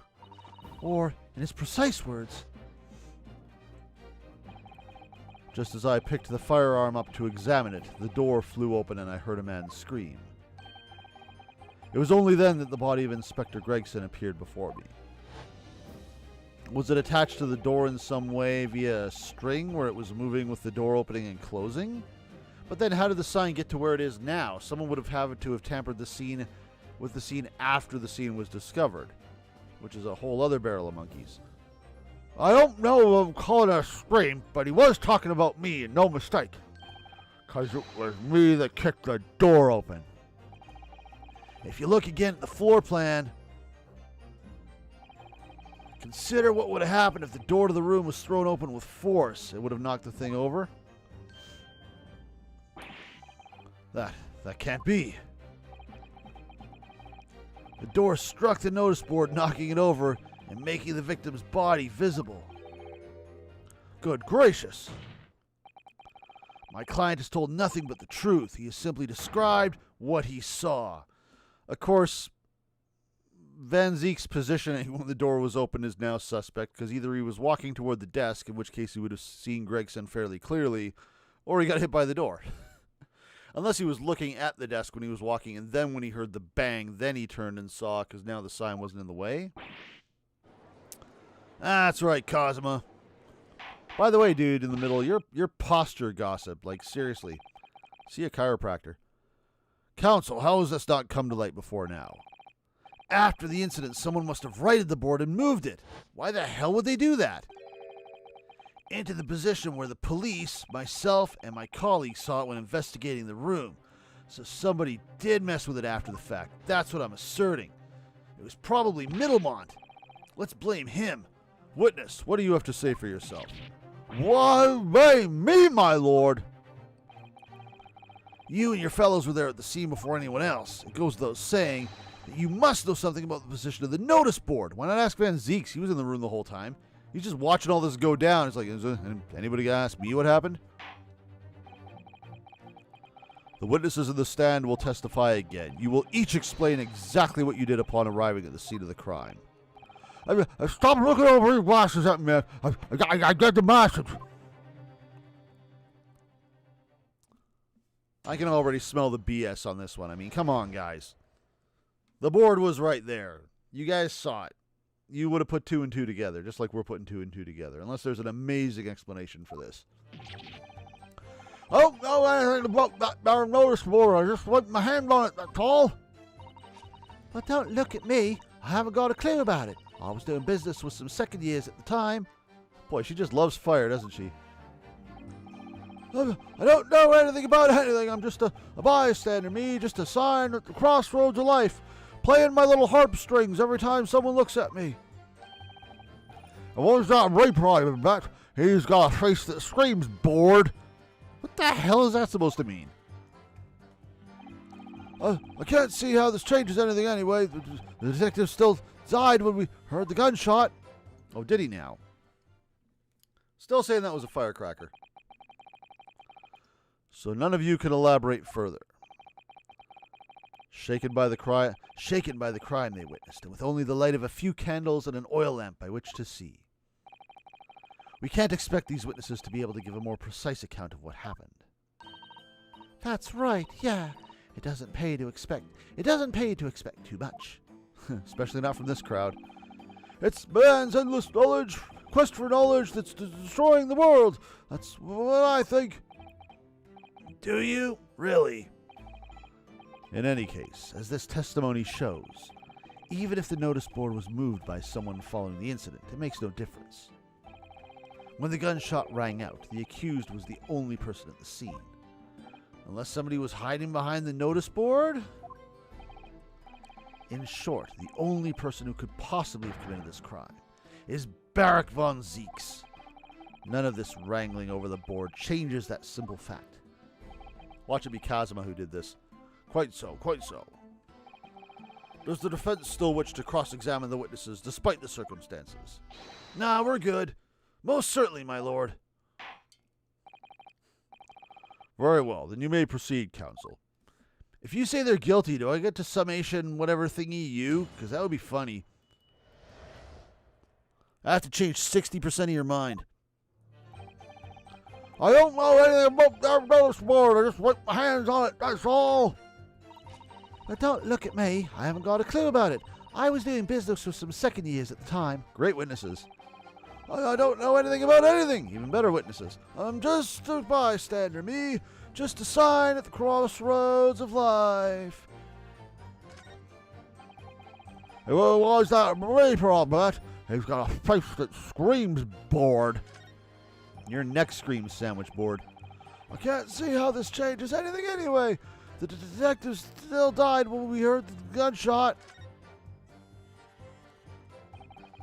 Not much to go on. As you pointed out, Mr. Naruhodo, there's no question that the notice board was moved, so somebody must have done it. But it did happen after the event, so maybe Kazuma's right, and it's not relevant to the case? But it seems to have been deliberately positioned so as to hide the body from view, so I feel sure that there's some deeper significance to all of this. Yeah, I know what you mean. I've no doubt there are more clues to be uncovered. You're on the right track, I can feel it. So follow your instincts. All right, then. I don't know anything about that there notice board. I just wiped my hand on it, that's all. Quit twisting yourself in a knot. So you admit that this was the board you wiped your bloody hand on? Admit? Well, let's to admit. It's plain as day for all to see. a smashing print of my right hand. Perhaps you wanted to hide that handprint, so you righted the notice board and pushed it into the corner, didn't you? No. Imagine the weight of that great lump. Do I look like a powerful and well-nurtured man? Well, did you see anybody else moving the board? I got nerves of steel, I can tell you, buddy, but I have my limits. There was a body on the floor in front of me and the Grim Reaper himself standing over it. And there was precious little light inside either. My bottom lip was all quiver. In other words, this witness is unable to give definitive testimony on that point. Yes, so it would seem. But don't look at me. I haven't got a clue about it. I was doing business with some second years at the time. Hold it! When you say you were doing business with them, you mean you were selling them fireworks? Yeah, what else? There's the priority school just round the corner, see? Those cheeky little so-and-sos have got a plan to blow their school to kingdom come. So I've been telling on them, letting their teachers know what they're up to. Oh, you have? Yeah, wouldn't want anyone to get hurt, so I let the school know the kids are playing with dodgy toys while I sell them to them. Then, praise the Lord, the teachers take all the fireworks off them, so I can sell them to them again. And then praise the Lord again, the kids all come back to me to buy more. Everyone's happy, see? Yeah, what a racket. Some streetwise kids here. Of course, and sometimes the teachers give me a little bonus to thank me for letting them know. It's a busy old life, selling explosives. Let me just light a few, just for fun. Venus is a guileful goddess indeed. Whoa. What are you doing? Well, telling barefaced lies is kind of my thing, really. I'm ever so good at it. Oh, again, wonderful witness. Throwing fireworks at explosions in the court, and Sandwich has more to say about that. Excuse me. Something wrong, Mr. Sandwich? If I said I was... Can we just leave it at that? Would that be the end of it? No. Did Miss Venus's statement just now bring something to mind, perhaps? Philosophical thoughts. Deep philosophical thoughts. Let's say there was a great liar, and that great liar said, without batting an eye, telling barefaced lies is kind of my thing. I'm ever so good at it. Would those words of hers be a lie too? Or the truth, in which case she's not a liar. Oh, it's a hellish paradox, that one. Don't you think? I'm not entirely sure, to be honest. But it seems to me you're suggesting Miss Venus has been lying. Are you?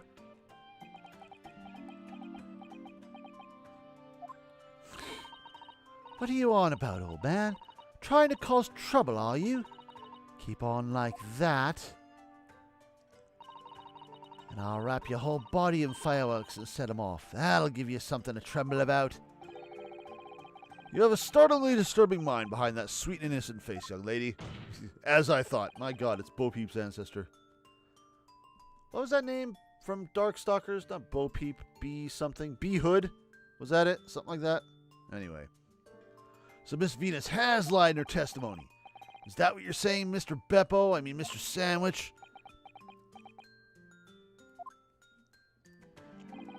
Well, if it means I'll be burning in hellfire for the rest of my days, so be it.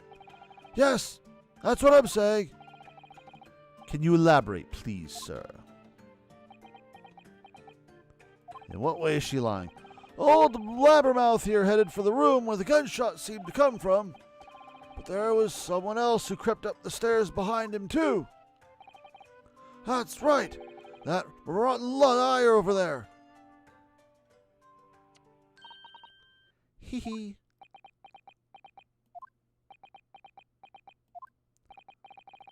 Do you mean to say that you did, in fact, betake yourself to the scene of the crime after all? What did I tell you, eh? Want to toss it? Yep. I said I was good at telling barefaced lies, didn't I? Shouldn't you be not doing that? Well, that revelation rocked the whole courtroom, didn't it? A witness lying? No way! Such a thing has never occurred. Who knew firecrackers packed such a punch? So you did indeed visit the scene of the crime, did you, young lady? Good grief. Well, now you come to mention it, I suppose perhaps I do clearly remember climbing the stairs to the room, yeah? Either you clearly remember it or you don't. Well, I shall consider a fitting punishment for this perjurous act later. For the time being, you will immediately amend your testimony to reflect the truth. Oh, yes, my lord, of course. Maybe I did sneak along behind gossip and have a little peek into the room where it all happened. We're 2 statements into this testimony and we're all changing it. This is going to be a doozy, I can tell. You make a habit of lying, do you, Miss Venus? Well, I suppose so. I don't really know, to be fair. If you want my advice, though, I'd take everything I say with a big pinch of salt. All right, but you did in fact go to the room where the victim was killed on the day in question, didn't you? Oh, please, as if I would. I can't think of anything more terrifying. The truth, please. Well, all right, just a bit then. I mean, a girl my age is curious about stuff, you know? Did you touch anything at the scene? Oh, please, as if I would. I mean, there was a dead body on the floor. The truth, please. Well, all right, just a bit then. I had to look to see if there's anything I could sell. So I did give the place a once-over, but it was nothing to write home about. Right, now, I hesitate to ask, but you didn't move the notice board by any chance, did you? Oh, please, as if I would touch anything like that. Just a few bits of loose change is all I had. The truth, please. This is becoming a pattern. Well, all right then. I thought there might be something worth having underneath it. So I blasted the flippin' thing. Sorry, flipped the blasted thing. You're telling us that you did move the board? Oh, look at this guy getting so pissed he's leaning in. I think that did slip out, didn't it? What? You daft ballpot! Oh, I don't believe it. The girl doesn't think. So, did you find anything then? Something that you might have taken, perhaps, to sell? Oh, please. I should be so lucky. The truth. Now. Oh, he's just fed up with this BS. I might have found this old pocket watch under the notice board, I suppose. But a bit of junk like this can't be worth much if... Yeah! Oh, Gina! Oh, was that Gregson's pocket watch? I vaguely recall a pocket watch being mentioned in the past. I can't remember if it was Gina who mentioned it or Gregson. Maybe we'll have a flashback, but somebody had a pocket watch like that. So it was you, was it? You're the one that took it. Gina. Young lady, may I remind you where you're at? That watch there. That was a present to Inspector Gregson from the yard for a big ace he solved 10 years ago. The professor case, no doubt. The boss used to wind up ever aiding him without fail when he was watching for us to grub, when he was waiting for his grub to come at the pub. I see. I swiped him off once and blimey was he's upset. He gave me a right earful. Said he ain't missed a day in his last 10 years, polishing it and winding it. I meant a word to him, that watch did. Possibly not the best thing to go diving for then. It's not all that, though. I took it to Jabba's that night to ask how much it was worth, but the old dealer wouldn't touch it. Wouldn't give me a penny for it. Said it wasn't working. Knocked about and worthless, he called it. Oh, it's going to give the time of death then.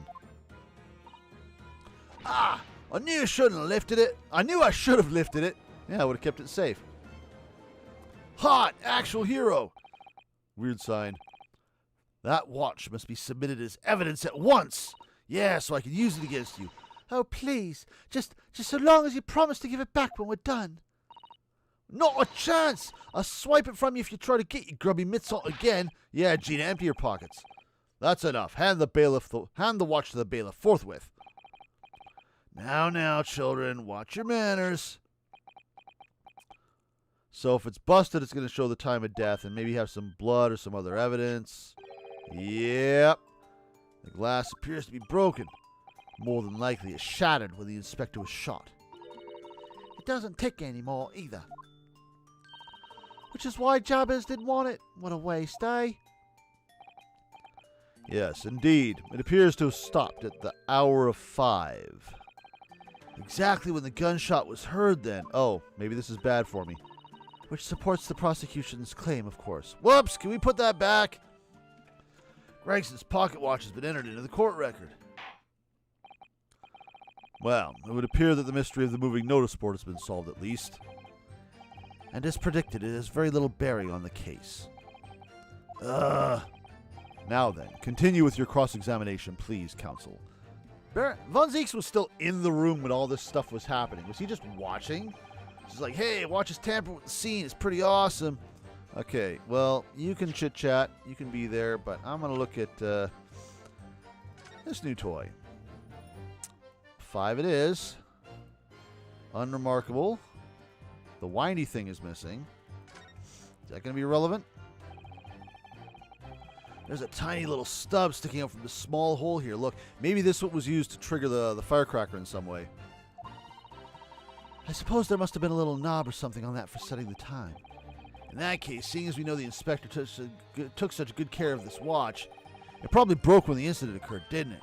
Yes, of course. Which could mean that there's a small part of that watch still at the scene, maybe. Fair enough.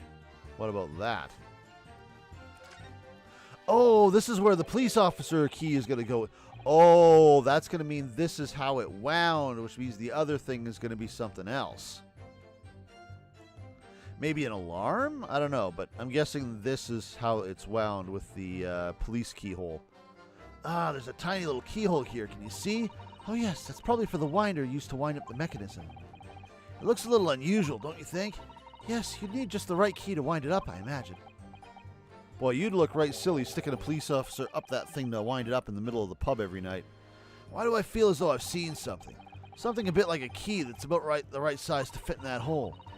It would be wonderful if we had that key. Let's check carefully over what we've already found. Well, we've already inspected the snot out of that, so never mind. The glass over the face really is badly cracked. Look, what a shame when the inspector clearly looked after it so carefully. I imagine Mr. Holmes could repair it, don't you? Yes, I should think so.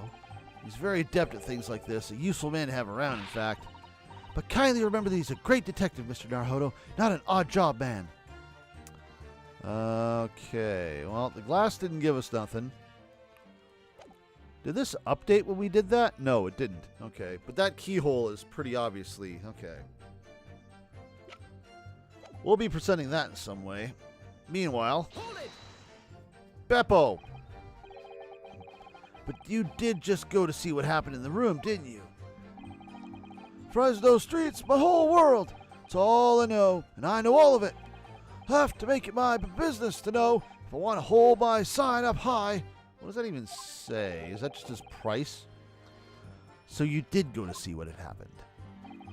It's not the destination that's important. It's how you get there, isn't it?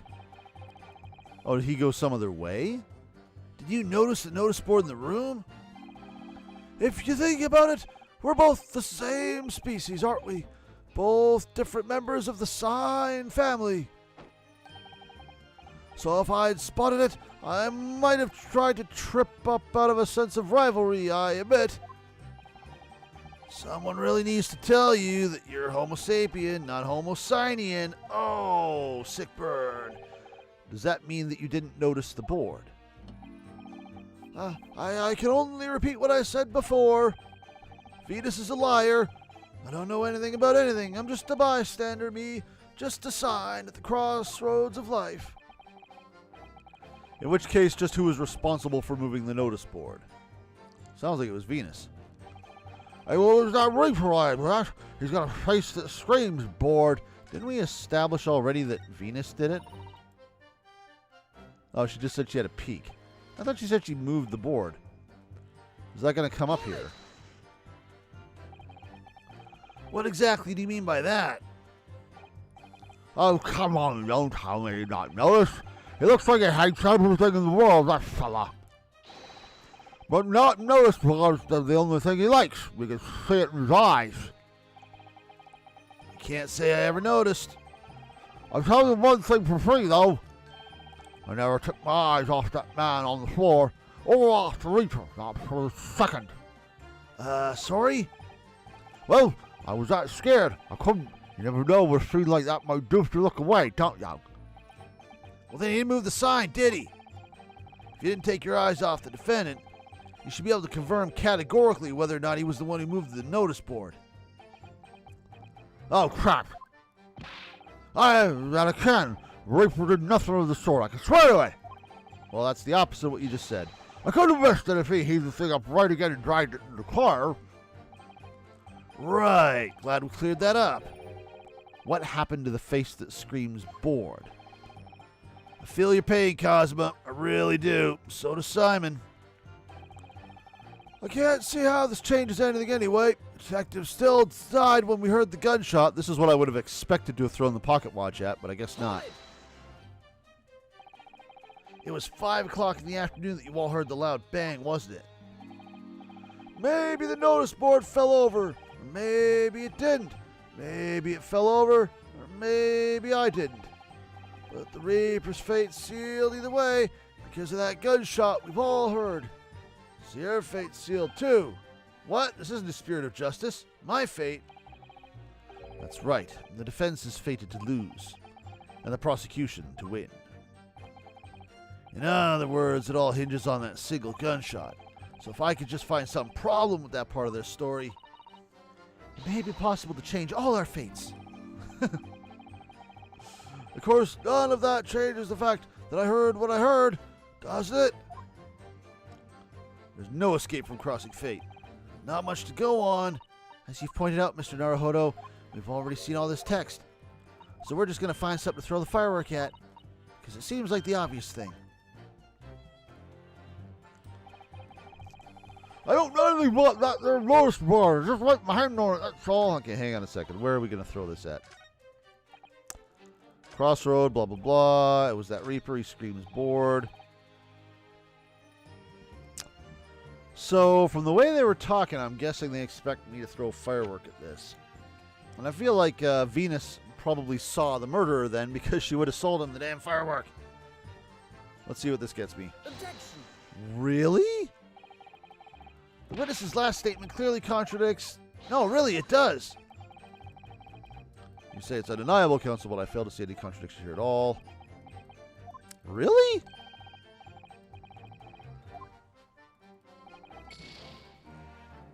Really? Really? Okay, that's a little bit, Okay, what else do we have then? I can't see how this changes at the end. The guy went for the gunshot. The watch doesn't contradict that, so as much as we have it, it's not good for anything. Was that Reaper, I bet? I mean, you guys already contradicted that yourselves. Nothing. Maybe I did sneak a peek. Do I need to repress her? We've had to repress statements in the past. Now that we've pressed the other statement about the notice board getting pushed up, maybe we need to repress her? I'm going to give it a bash and see what happens. You certainly know how to lie. Oh yeah, I can't skip through this. Okay, something new is coming up. It was nothing really, just a little porky. With not so little implication. Or did I not press this statement? I thought I did. Did you know? Everything in the world apart from the truth is a big fat lie. That's what truth is. Yep, that makes sense. If you believe that, of course. I'm lost. As am I. This desecration of the truth is really rather disturbing. I think perhaps we should move on to the next witness. Oh, really? That's all I'm going to get? Huh. Okay, so that didn't get me jack. Whoops. I don't know anything about that there notice board. I just put my hand on it. That's all. Maybe I did sneak along behind gossip. Blah, blah, blah, blah, blah. I'm thinking here.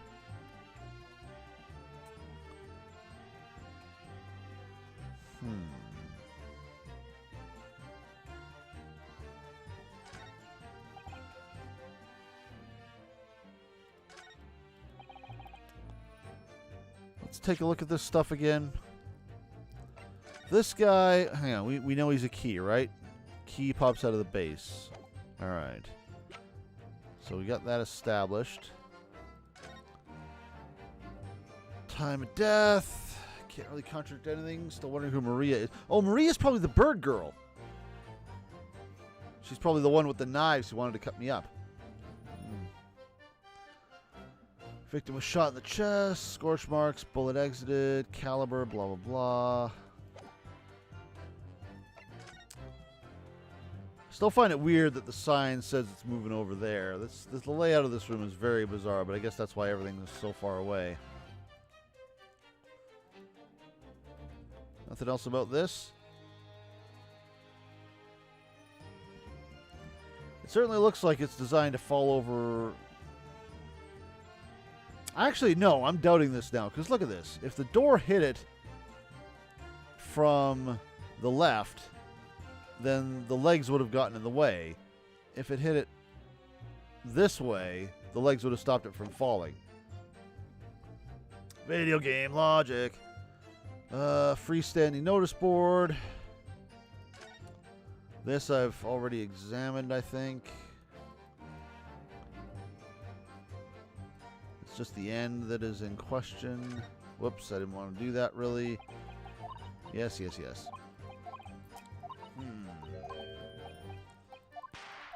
Bang, bang. Okay.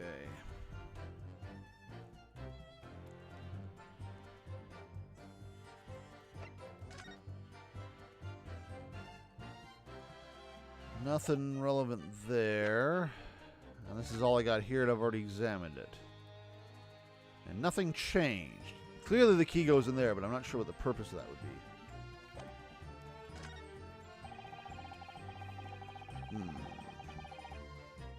I can't see how this changes anything anyway. I feel like this is the thing to press, but we didn't press the right thing on it, so I'm not too sure what I'm supposed to throw at it. Because what did I throw at this? The firework? Whoops.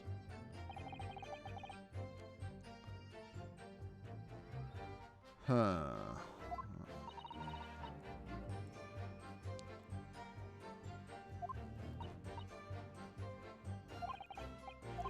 I thought she said that she moved it. Venus.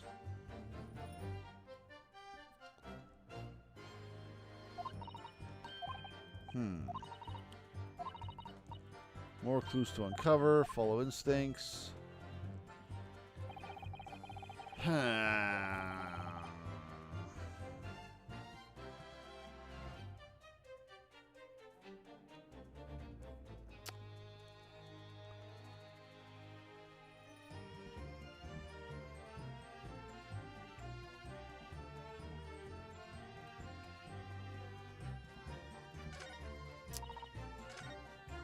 If I pressed this guy,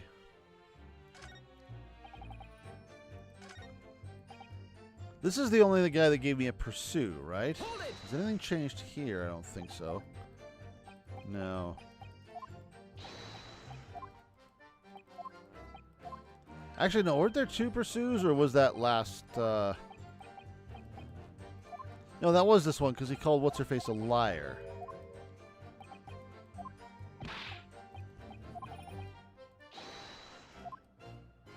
Let me see if I go through without pursuing. Oh, that wasn't the pursue. Did this guy's statement change? I don't see how this changes anything. I mean, the sign moved. That changes, but that's worthless. I mean, that didn't really give us anything. I don't disagree with that. I feel like there's something I gotta throw at 5 here. But it wasn't the fireworks, which is weird.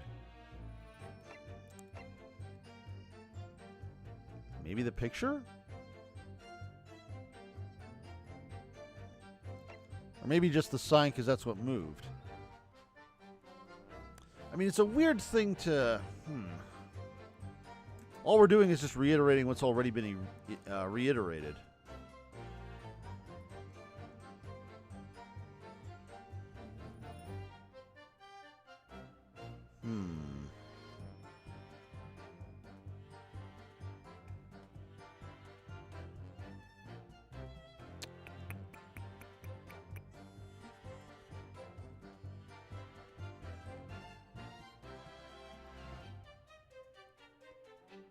Still a bit fuzzy on this. This is... I feel like this is something now that the key's here, but maybe that'll play in later. 5 o'clock, but no time of death was given as well. The detective still died when we heard the gunshot. That should still be correct.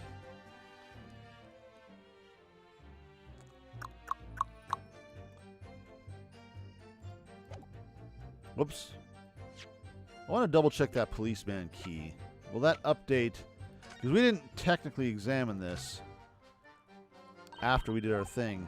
Yes, yes. We've seen this dialogue before. Let's turn it for fun. You going to say something different now? But it's tiny, though. Couldn't be for a door. I wonder what it's for. Oh, there's not a check mark. Do you think perhaps this key could be the key for the watch? Ah, there we go. Okay. I'm not sure how this helps me, but let's try it at once. Oh, okay. What's this get me? I knew it. A perfect fit. And look! The inspector's watch has started going again. So it had obviously just not been wound up, that's all.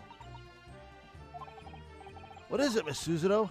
Well, if the watch isn't actually broken after all, I have a feeling it could have profound implications. She's deep in thought now. Perhaps I better start thinking deeply, too.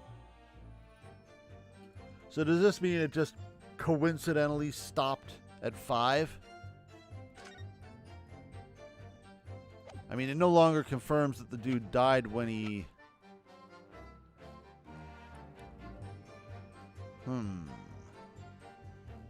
This doesn't really disprove that, though. It's just no longer proof for it. The detective still died when we heard the gunshot.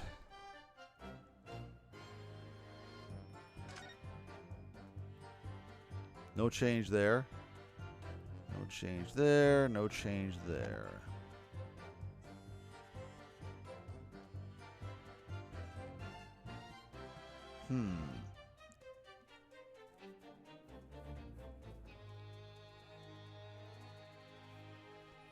I feel like this is just... I mean, it doesn't disprove it, though. It doesn't form a contradiction, does it? I'm saying this changed anything. The detective still died when we heard the gunshot. We can't... I'm surprised the fireworks aren't the contradiction here. I felt almost certain that was going to be it. Detective still died when we heard the gunshot. I'm going to try this just because we got it. Okay, weird. I'm just metagaming that one. I'm not really sure what the contradiction is, but let's see here. Oh! At the scene, we found this key to the winder of the inspector's pocket watch. Yeah, I'm still curious about this, too. A key. And having wound the pocket watch, we discovered that it is in fact still works. You see, the watch didn't stop because it was broken at all. And that fact completely undermines one of the most fundamental premises on which this entire case has been built. It doesn't really undermine it, it just no longer proves their case. It still works. The watch was stopped at almost exactly 5 o'clock. Yeah, which is just when we had that gunshot. That is exactly the hour. The time that was showing on the watch tells us nothing other than when it wound down, which is still very coincidental. It's merely a coincidence that it happened to be at 5 o'clock. I call BS, but you know what? Whatever. Even if that's true, The 3 witnesses here all heard the gunshot at 5 o'clock. So that's obviously when this crime was committed. Still think that was the firecracker? No, that doesn't hold. Why not? Recall what Inspector Lestrade said only moments ago. The boss used to wind up every evening without fail when he was waiting for his grub to come at the pub. Says he hasn't missed a day in the last 10 years, polishing it and winding it. It meant the world to him, that watch did. The victim was in the habit of winding his watch once a day, in the evening. We can reasonably assume, therefore, that he wound the timepiece on the evening before he died as well. Yes, that would be entirely reasonable. But if that's the case, you wouldn't expect the watch to have completely wound down by 5 o'clock the following day. Oh, why? Well, how do you explain it then? In summary, the evening before the day of the incident, when the gun... Hang on a second. The evening before the day of the incident, when the gunshot rang out in that room, the evening before, the inspector was already unable to wind his watch. You can't mean. What would stop a man winding his watch if he'd been in the habit of winding it every single evening for 10 years? The obvious answer is that he was already dead. Can the forensics in this time period not tell the difference between someone who's been dead for a couple of minutes and someone who's been dead for a day? Come on. Give me a break. Order, counsel! This is the most extraordinary claim. Extraordinary isn't the word. It's absurd. You claim he was already dead the night before? Do you really think that Scotland Yard's coroner would have overlooked something like that? That's what I'm saying. Maria, you got some explaining to do. On that subject, there is something rather surprising. There's actually an omission in the coroner's report. Yeah, exactly. Why is there no time in the coroner's report? I noticed that immediately. The time of death is not noted. What? Hey, that's right. Wait a minute, you're forgetting that my legs went from under me when I kicked the door in. What do you mean? Like I said, I'm playing my hand in a dirty great puddle of blood. Yes. So the victim's blood hadn't dried. It was fresh. He catches on fast, doesn't he? But that blood can be explained in any number of ways. It could have been put there afterwards. Some fresh blood could have been poured over the victim's body after he... yeah, okay, it's probably... I'm bullshitting here. Does my learned friend think that fresh blood is available on every street corner? Yeah, okay, I was reaching, I admit it. Well, it needn't necessarily have been human blood, of course. We've been told previously that Scotland Yard has no way to identify blood as human. Oh, that did come up last trial. Sneaky. The problem is currently being researched. At present, you are correct. It is beyond our abilities. So then, a chicken's blood could have been used, for example. More dang and rampa. It's certainly a possibility that it wasn't the inspector's blood at all. Was the blood bright pink? There's blood on the back of his sign. Oh my god. But the gunshot was heard at 5 o'clock that afternoon. That's beyond question. Firecracker! Is it though? What? Given that the time of death of the victim has already been called into question, it isn't beyond the realms of possibility that what these witnesses heard wasn't a gunshot at all. Oh please, what are you trying to say? I thought know what they heard, and it was a loud bang that came from that there room. Now you listen to me! The street seller's ears are his livelihood. I don't doubt your ears, sir, but can you all state with certainty is that you heard a noise? Eh? Explain yourself then, counsel.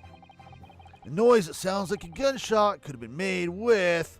Dun dun dun. This occurred to us kind of instantly. Surprised it took this long to get around to it. Something like this. The culprit could have set off one of these to fake a gunshot. Good gracious, the very fireworks that are sold by the witness. Now hold on a minute. Are you saying I did it? My pretty little fireworks only make a little pop anyway. See? Yeah, what about the big one, the special? Not 100 of them together. The Venus special that you sell for 600 pennies sounds like this. Yeah, no kidding. As the court can now attest, it sounds very much like a gunshot, in fact. Ha! You're trying to suggest that somebody set off one of those fireworks at the scene. I'm suggesting that somebody knew the defendant was in the room at 5 that day and sought to implicate him by creating a sound like a gunshot for these peddlers on Fresno Street to hear. But even the accused himself has testified that he saw no one else in that room at the time. Whether it was a gun or a firecracker, the only person present to cause that bang was Barrack von Zeeks. One whip for a match and my firecrackers go pop. See? That's why people like them. I fear for your fingers, young lady. Yeah, no kidding. Recently, during my time here in Britain, I've learned of a very useful invention indeed. Oh yeah, what's that? Something called a time bomb. Okay, so yeah, the watch did maybe connect to that. Good heavens, a bomb! Yeah, a device that allows you to blow up whatever you like, whenever you like. Mr. Arhodo, I worry that your unfortunate phrasing there may lead to yet another international incident. Let's talk about bombs a bit. No, wait, it's the whenever you like part that's important. A timed device.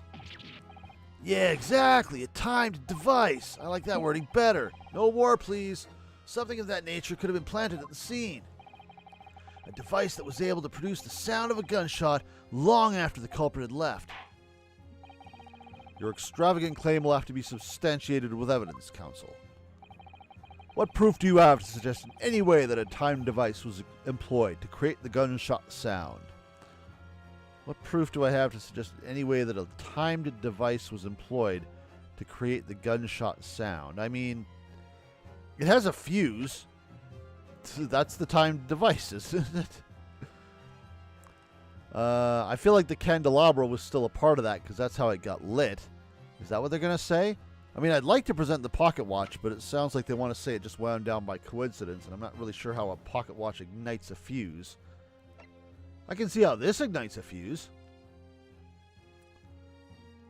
I could also explain how the candle got blown off, too, unless we actually found a bullet in the wall, which I'm still not certain we did. What proof does it? I guess the candle could be a timed device. This could count. Is that what we're looking for? As the court has already discussed, alright, the tip of one of the candles in this candelabra has been blown off. Indeed, because it was struck by the bullet, which presumably passed through the victim. Can we prove that? Do we have the bullet? I don't think that's possible, my lord. Not possible. Why? Because of the scorching. There are gunpowder scorch marks clearly visible on the broken candle. I thought that was a little weird too, but I thought it was just artistic impression. There are? Goodness, yes. But is it not the case that there's also scorch marks of the victim around the bullet? Yeah, but that was point blank. That's right, there was, but as we heard earlier, scorching like that only occurs when the target is at very close range, a matter of centimeters from the gun. So in other words, a matter of centimeters from the firework. Alright. Which means that the scorching on the candle can't possibly be the result of a gunshot. You're suggesting it came from the fireworks.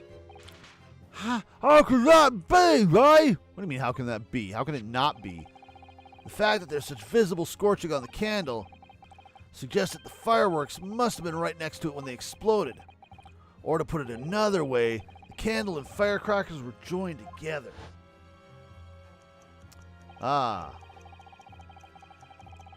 So it didn't light the candles like I was talking. We're going with the idea that the sign hid the body. I still don't like that, but sure, why not? The culprit somehow attached the firecrackers at a point partway down the candle. After killer left the scene, the candle slowly burned down along with the other two, until eventually it ignited the fuse of the firecrackers, generating a loud bang. The firecracker might have just as easily fallen without getting lit, but you know, whatever. And that is how those three witnesses came to believe they'd heard a gunshot at 5 o'clock. Or the wax could have dripped down and made the string unable to ignite. Well, whatever. What a plot. And this implies that the victim could have died earlier than we've been led to believe. The previous day, even. Now, just hold your horses! All us lot here saw the victim go in the building, remember? Oh, that's true. Maybe it was another redhead. Yeah, because like I said, someone just could have thrown the wig on Gregson and said, oh yeah, this is him. So it could have been someone else. But then how did they leave? I couldn't forget that flame-colored hair, even if I wanted to. The person you saw entering the building wasn't the victim at all. Consider this. Obviously anybody can wear a wig. So the person that these witnesses saw entering the building 15 minutes before the incident occurred could easily have been someone else entirely wearing the red headpiece. Somebody else, do you mean to say? Yeah, or maybe it wasn't even a redhead. It was just someone else wearing the wig and they left it there. It was the same person who contrived the firecracker trick.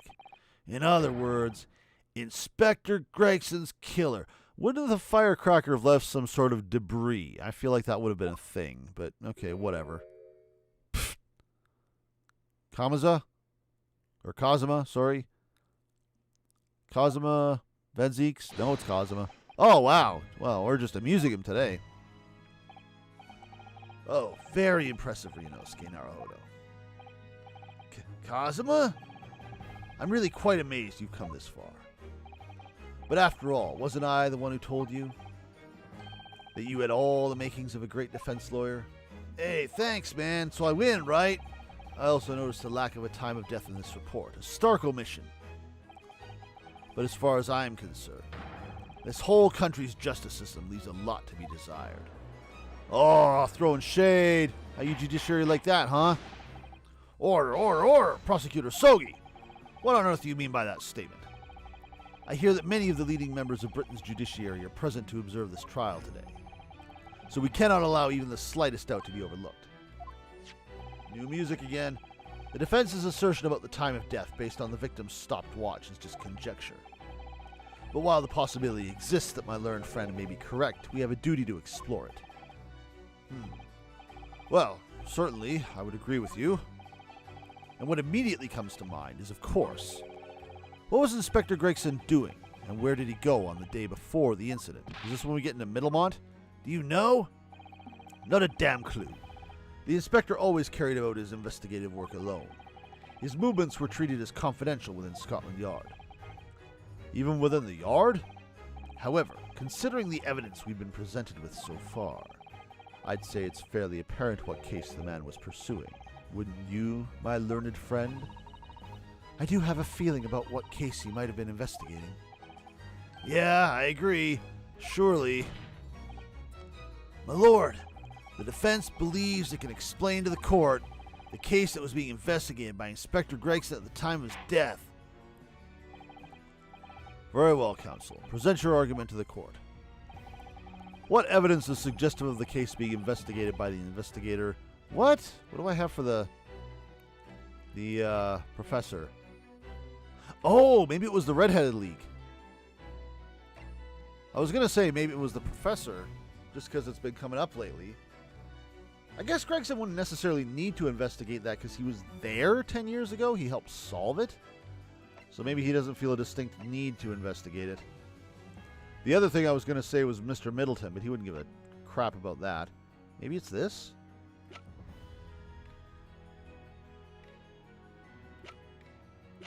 I'm not seeing anything else of importance.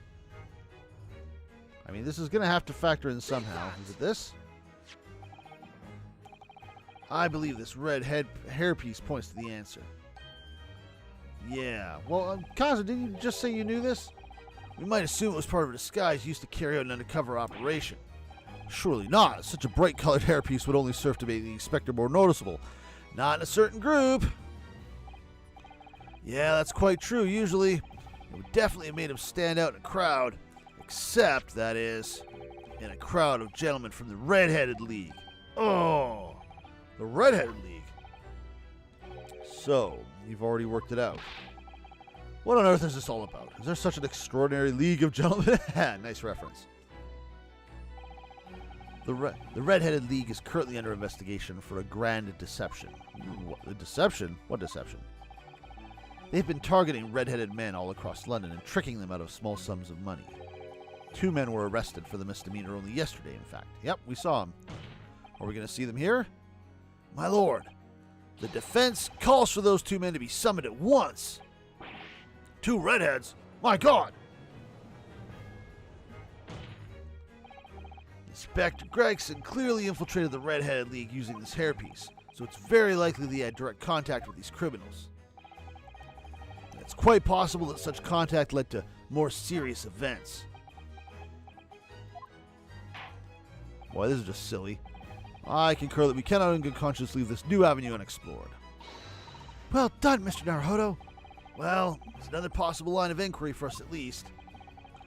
The prosecution will make immediate arrangements for the charged men to appear. Bring these 2 Red-Headed League conspirators before me, Professor Asogi. Oh, we're not headed to a to be continued, are we? If we are, we're just going. At once, my lord. Very good. We will have a 30-minute recess. That smells like it to be continued. If it's a to be continued, I'm grabbing more sparkling water and we're going. There it is.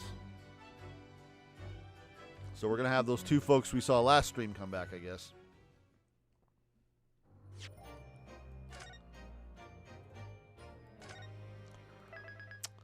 Dun dun dun dun dun dun dun dun dun. Okay. 5-minute break, washroom break, grabbing water. Be right back. Then we continue. Hold your horses. Whoops.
Okay, I'm back. Had my wash and break, got my sparkling water. Also had to bust open the new hardware since I got my package there. Just because I can't resist new toys, I had to take a look at that. So it is my tablet for those who are following my Twitter. As I mentioned on yesterday's stream, my poor wallet is still sitting back there on my other desk, whimpering softly. Slight trickle of blood coming out of it, slowly waving a white flag. I think I spent about $2,500 over the last couple of weeks, or the last couple of days, I mean. Just the last couple of days. Unfortunately, today is November 1st, which means rent is due. Don't tell it. Moving on.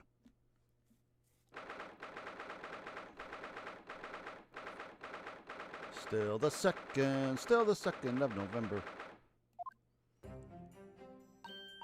Oh, here you are, Otto. What kept you, my dear fellow? Hello, Mr. Holmes, Gina. You sure about what you're saying there? Like the boss, you know, actually died the day before? It's pretty hard to swallow. Yes, I was shocked by the revelation too, Gina. This also lends credence to the idea that Gregson and Middlemont are the same person. I'm still not quite sure what the deal is with Middlemont. Who he is, or what he was doing, or if he was with Gregson, or what relationship he has with Gregson. I'm guessing he's the shooter, but we'll see. As was I, possibly more shocked than both of you. It's not a competition, Mr. Holmes, but I was more shocked than all of you put together. This is the autopsy report in question, is it? Yeah, it's strange that there's no time of death noted. Yeah, we noticed that immediately. I suppose there's a simple explanation. Or perhaps it was a deliberate omission, Maria.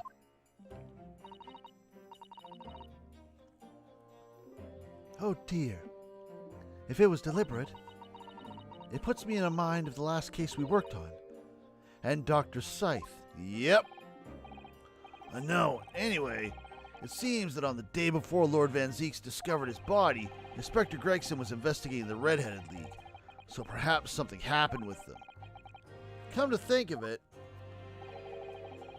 you had trouble with those League men too, didn't you, Mr. Holmes? You were taken in by their trick. No. Naturally, I wasn't taken in, as you put it. My sleuth-hound interest was merely piqued slightly by the rare scent of a weekly £4 income. And that scent masked the underlying scent of deception, I suppose. The two criminals in question are the pair we saw being arrested yesterday, aren't they? In Mr. Holmes' suite, I mean. That's right, Suze, and it was me what took him in. Thanks to a tip-off by a good, law-abiding citizen. Indeed, yours truly. So it's going to be that pair on the witness stand next, is it? Something doesn't quite make sense to me, though. The day before Inspector Gregson was found, you hadn't had trouble with the Red-Headed League yet, had you? Why would the inspector have been investigating them? Well, the likely explanation would be that Gregson's own sleuth-hound interest was piqued by the rare scent of a weekly £4 income. Don't tie him with the same brush as you, Holmes. Yes, well, then there's the whole issue of Inspector Gregson being investigated by Lord Van Zeeks for some reason. The Reaper, the Red-Headed League, Inspector Gregson, Lord Van Zeeks, and Cosima. I feel as though he knew we'd arrive at this point somehow. Gosh, I think you're right. What's he really trying to achieve here today? All the answers will soon be revealed. Observe the time, my dear fellow. This recess will be over very shortly. Yeah, you're right. Cosimo was determined that he should be the one to prosecute this trial. And he was determined that I should take the defense. Just what is it that he's hoping to make me see, I wonder? I get the feeling we're a long way from the end of this trial yet. Hey, it's only trial part 1. I guess technically part 2 now. Are you ready then, Miss Suzuto? Yes! There's Boogie.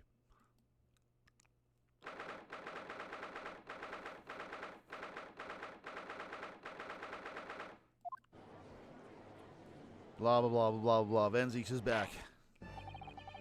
In the name of Her Majesty the Queen, I hereby declare this court to be in session again. We resume the closed court hearing of Barak von Zeeks, here present, who stands accused of murder. Now then, Prosecutor Asogi.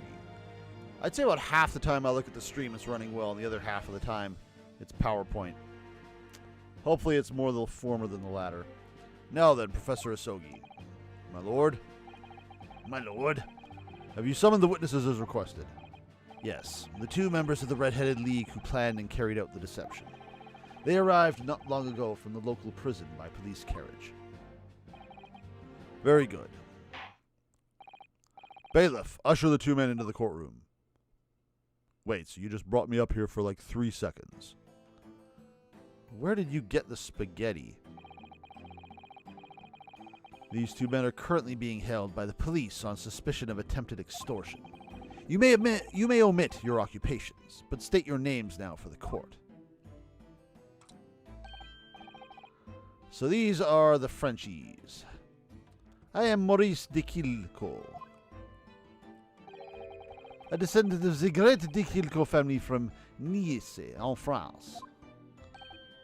And my name is Marco Agiko. I think these names have been changed in the mod too. I'm going to have to be wary of that. I'm the 3rd son of the great Familia de Gico, the landowners from Napoli. These 2 men first became acquainted at a boarding school for East European nobility. Those who graduate from Temsik are the future leaders of Europe. But do you have any idea how boring it is to be born with noble blood? Alors, I make it my mission to get the better of the world by employing the little grey cells of my brain. Actually, his real name is there in the text box. That's not what he said a second ago. Is it?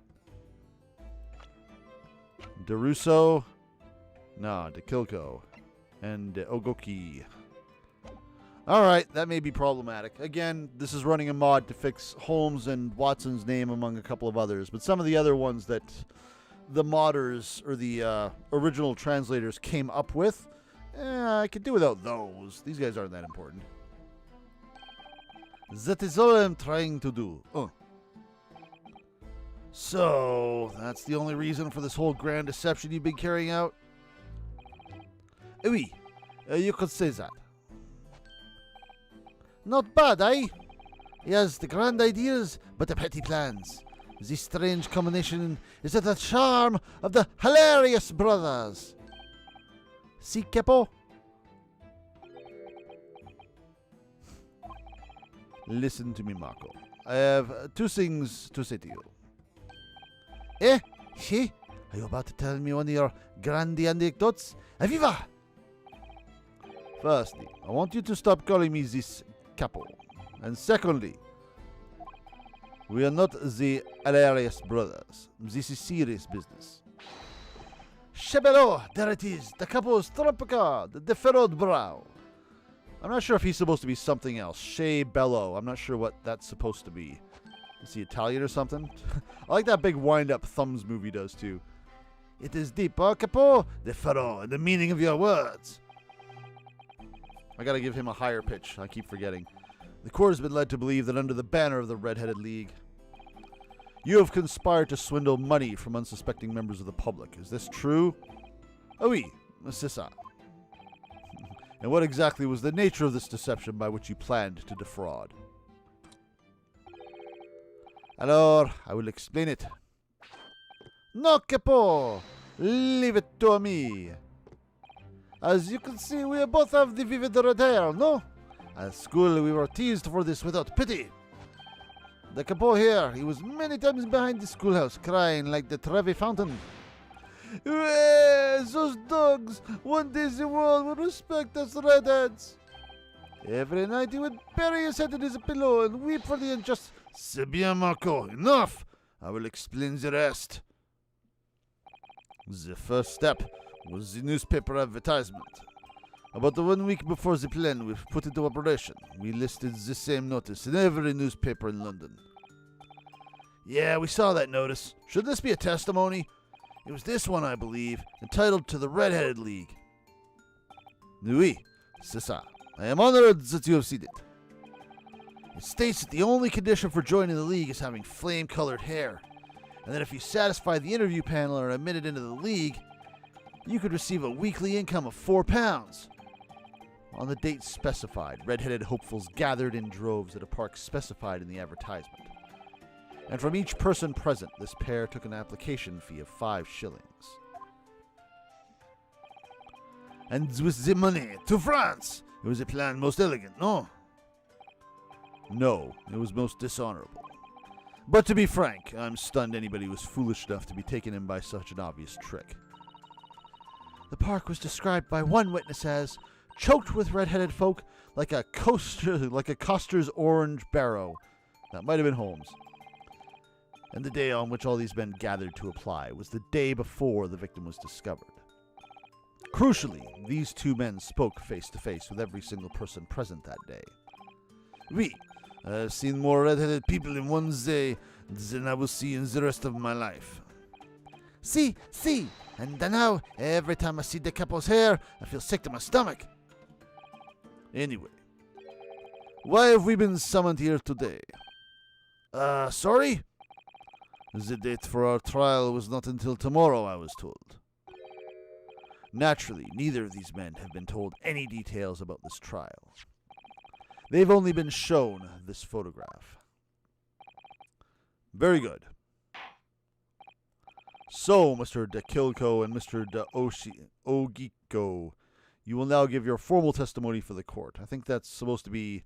It said Rouzo? DeRauzo was his last name? Anyway, on the subject of the gentleman pictured in this photograph. Of course, we are always ready to help with the law. So yeah, DeRusso. Was the other guy's name different?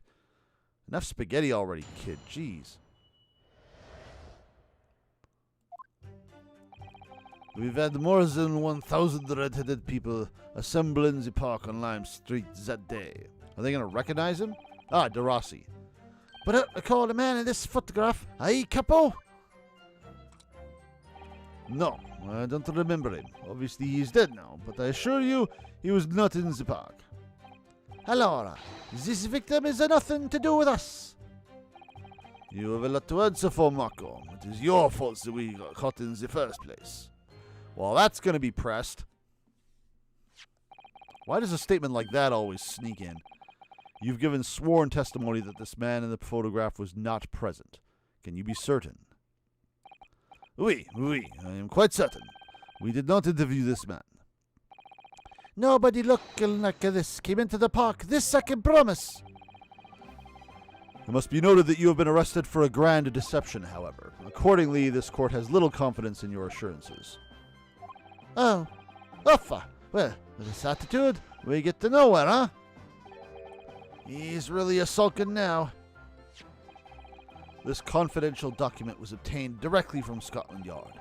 It records an entry from the inspector's private diary dated the day before the incident. It reads, Lime Street, Red-Headed League, undercover. Oh, well then. Ah, I have the answer. Maybe there was another similar event in the park on the day in question, eh? That is ridiculous.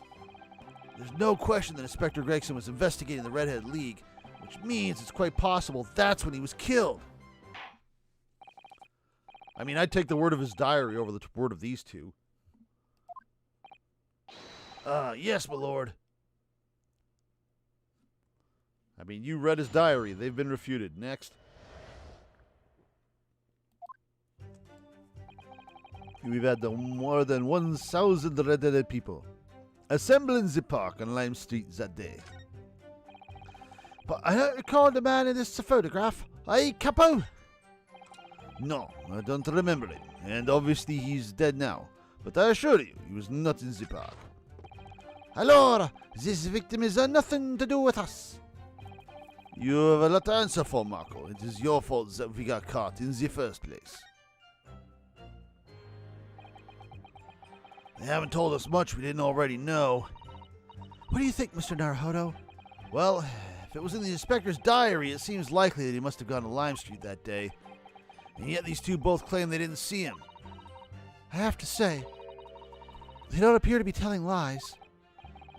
Well, they are experts in deception, don't forget. Sounding plausible is their speciality. They may be lying simply to avoid being implicated in this case as well. Surely if they were truly experts in deception, they would have been caught. Well, yeah, you do have a point there. It seems to me like we need more information. Definitely. Good thing we have this option to press them. We've had more than 1,000 red-headed people assemble in the park on Lime Street that day. Hold it! 1,000 people? That's a very big crowd. It was quite a spectacle. Red-heads have come from all over the capital. See, the capo here he has the magnetismo animale, yes? The animal magnetism? Mesmer? Nobody else could attract so many people. If I could be born again, I would be the capo. All those people wanted was the money, Marco. The £4 per week. Are you suggesting that you spoke personally with all 1,000 applicants? Oui, that we did, because every one of them paid us 5 shillings. We take their names and we take their money. And we take their addresses as well. Well, that's going to be important. Then I tell them we take some days to let them know by a post. Finito. Maybe 2 mini a person. We start early in the morning and we stop late in the night. So you earned 5,000 shillings in one day? That's a small fortune. Who'd have thought there were 1,000 such gullible redheads in London to start with? One of whom was a great detective with chemically altered hair. But I don't recall the man in this photograph. Capo? Hold it! He doesn't look at all familiar? No, I don't think so. And this is a way, guy. He was trying to trick us. I do not like the people who are trying to trick the other people. Says the con artist. Yes, I was about to say. If between them they interviewed 1,000 people with red hair, it would be unreasonable to expect them to remember every face. No, senor, I may be small, but my memory is very large. I never forget a thing. In my opinion, I do not think this man was in the park. But he's not going to give the court a definite, it seems. Hey, Capo, you didn't see a man like this, huh? No, I don't remember him, and obviously he is dead now. But I assure you, he was not in the park. But according to what you said, you spoke with 1,000 or more people that day. Oui, that's true. My eyes were burning by the end of the day. Surely then you can't actually remember every single face. How are you so certain that this particular man wasn't present? Well, I just knocked something over. Hang on a sec.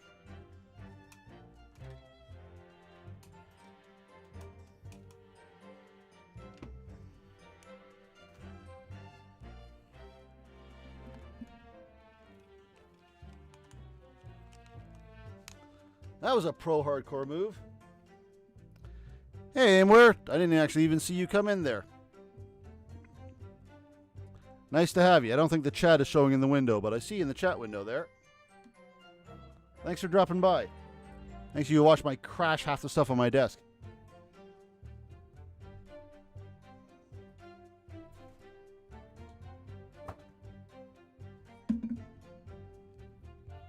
Alright. No harm done. Nowhere near any of the new computer equipment, thankfully.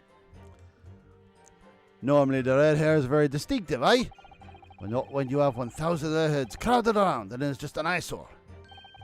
But if there was some other information you could give us, maybe then we would recall. That is not the line, Marco. Remember, we do not remember him. We are sure of that fact, huh? Oh, you liars. There was a man with a red hairpiece, but his mustache did not match the color. Then I do not think I could have forgotten him. Fair point. Cosmo said these two have only been shown that photograph, and they've been told nothing else at all. But what if I fed them just one other detail about the victim? For example, his fish and chips. What are we looking for here? Are we looking for some, If his fish and chips become an actual plot point, that's going to be hilarious. One other detail about the victim. I feel like I don't want to tell them too much. I feel like I want to catch them in something. I'm not sure they're being cooperative, especially the guy on the left. He seems like he's intentionally trying to just maintain the I know nothing story. I don't see any life being at risk here, so let's say it's fish and chips, just for fun. I can certainly appreciate that just knowing the man had red hair wouldn't help you remember this situation. But what if I told you that the man was always munching on a packet of fish and chips? Do you remember a man who was eating incessantly? Please let that be the thing. Not really. I was looking only at the heads of the applicants. I wouldn't have noticed the fish and chips any more than the caviar and smoked salmon. Or the spaghetti. Me, I love a spaghetti. I think he's probably Italian, but whatever. Really? I had no idea. We'll say he's French-Italian. Tell them again what you said before, Marco. Si, capo, si. I say it again and again. Alors, this victim has nothing to do with us. Well, okay, hang on. Let's finish with the statements and then go back and try something else, because I don't think that got us anything. Hold it! But we only have your word for that.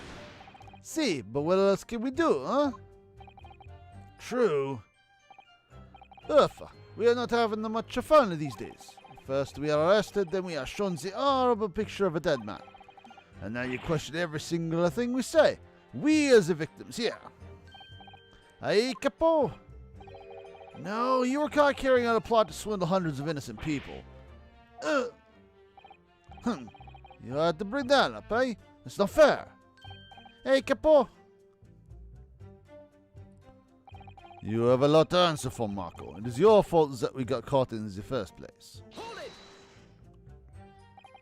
What do you mean by that? Cavolo, you promised not to say, capo? After we'd taken all the money that day, we should have left the country. That was my plan.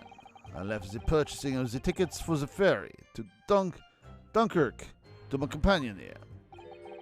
But he bought them for the wrong day. Oh, that's going to factor in. Oops. See, but it's an easy mistake to make, huh? The 1st, the 31st. Poof, I have no sympathy for you. We were an all day late for the boat because of your stupidity. And it's only because of the so-called great red-headed detective caught us. Capo, you know what I think? This is the work of God. It's a holy punishment, eh? Marco, for the last time, this is not only punishment. This is only your fault. Don't blame God for your unholy mistakes. You are making me sick with anger. Maybe I make a mistake, but when time has come to eat the pasta, no one is a fasta. And I've seen the evidence. They haven't told us much we didn't already know, including all this dialogue. Okay, I don't think... I have a feeling that question in part 3. Whoops. No, that was not a press. Hold it!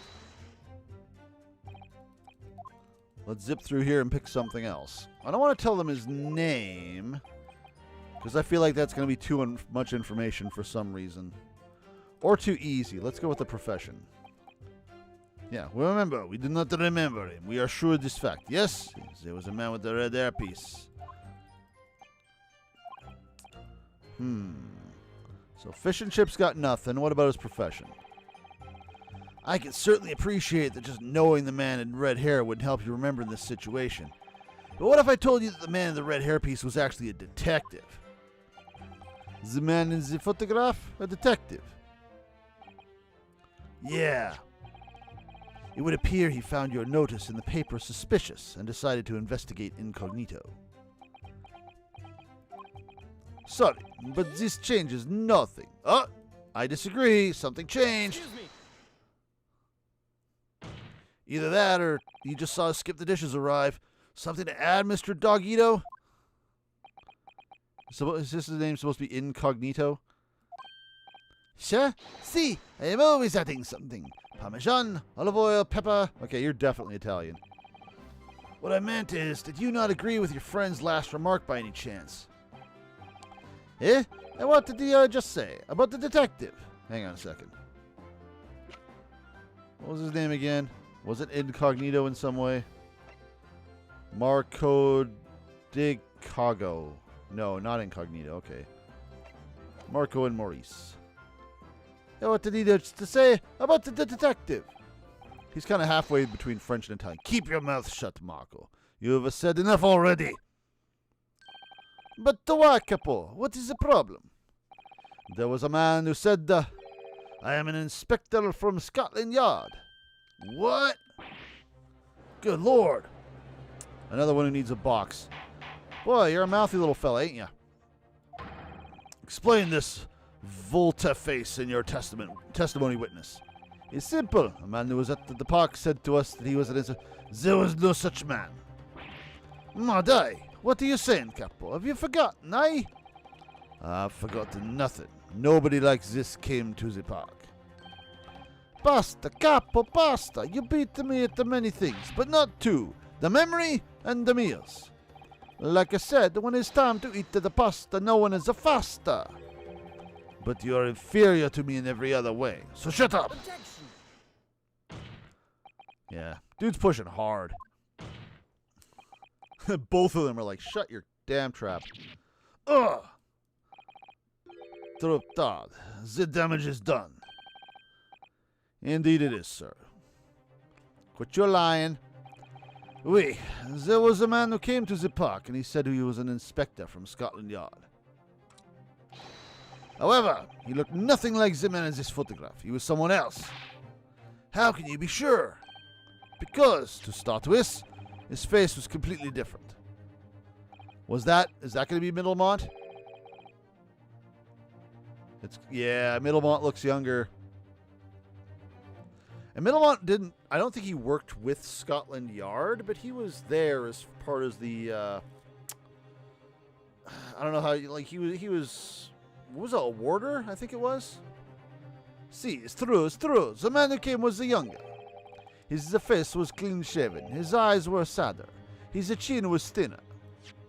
So, that. No resemblance whatsoever, then. Anyway, I was not going to be fooled. I took the obvious precaution, and I said to him, if you are really a detective, show us the proof.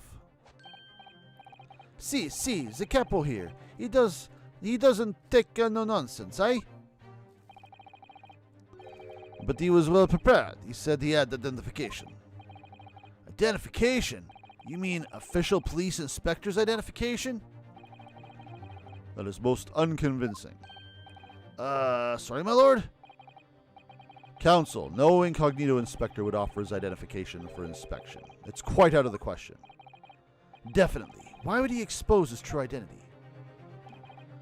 Clearly the papers were fake. Certo, capo, you're a genius. As we say in Italia, it takes a thief to recognize another, eh? So, yeah, Italian. And what happened after he announced that he was a detective? It became very annoying. He said, you are under investigation.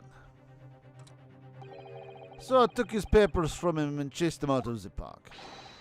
It was fantastico. And look, here is the identification. This is going to be Middlemont. Or whatever Middlemont's real name is in the official translation, which I think is Vigil? Daily Vigil? So you stole it from the man.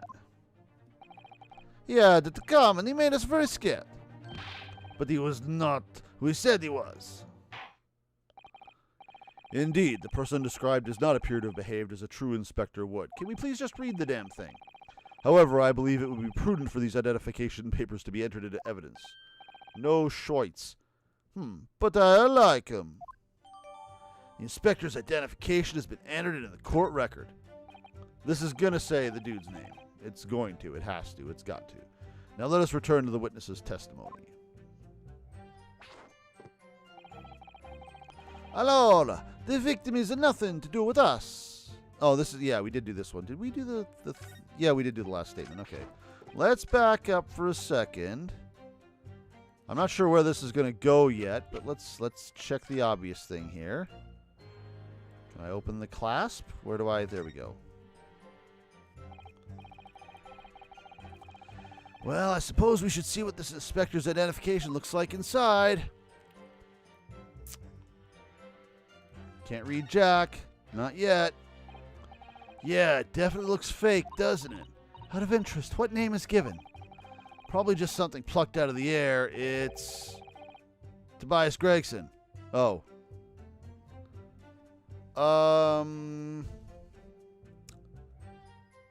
Yes, well.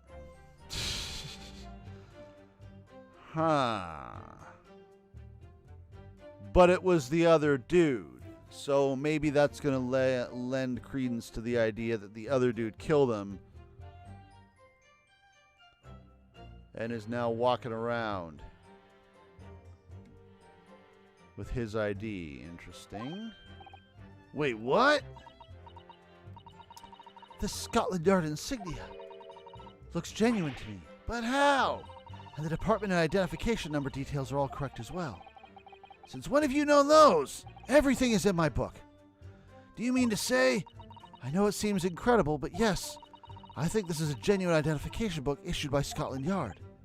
But that's unbelievable. This is the real thing after all? Okay. Didn't see that coming. Anything else we can poke at around here? I mean, I guess we pretty much have everything we want to get out of that. Well, I have to throw this at something. This guy's statement didn't change. I don't remember him.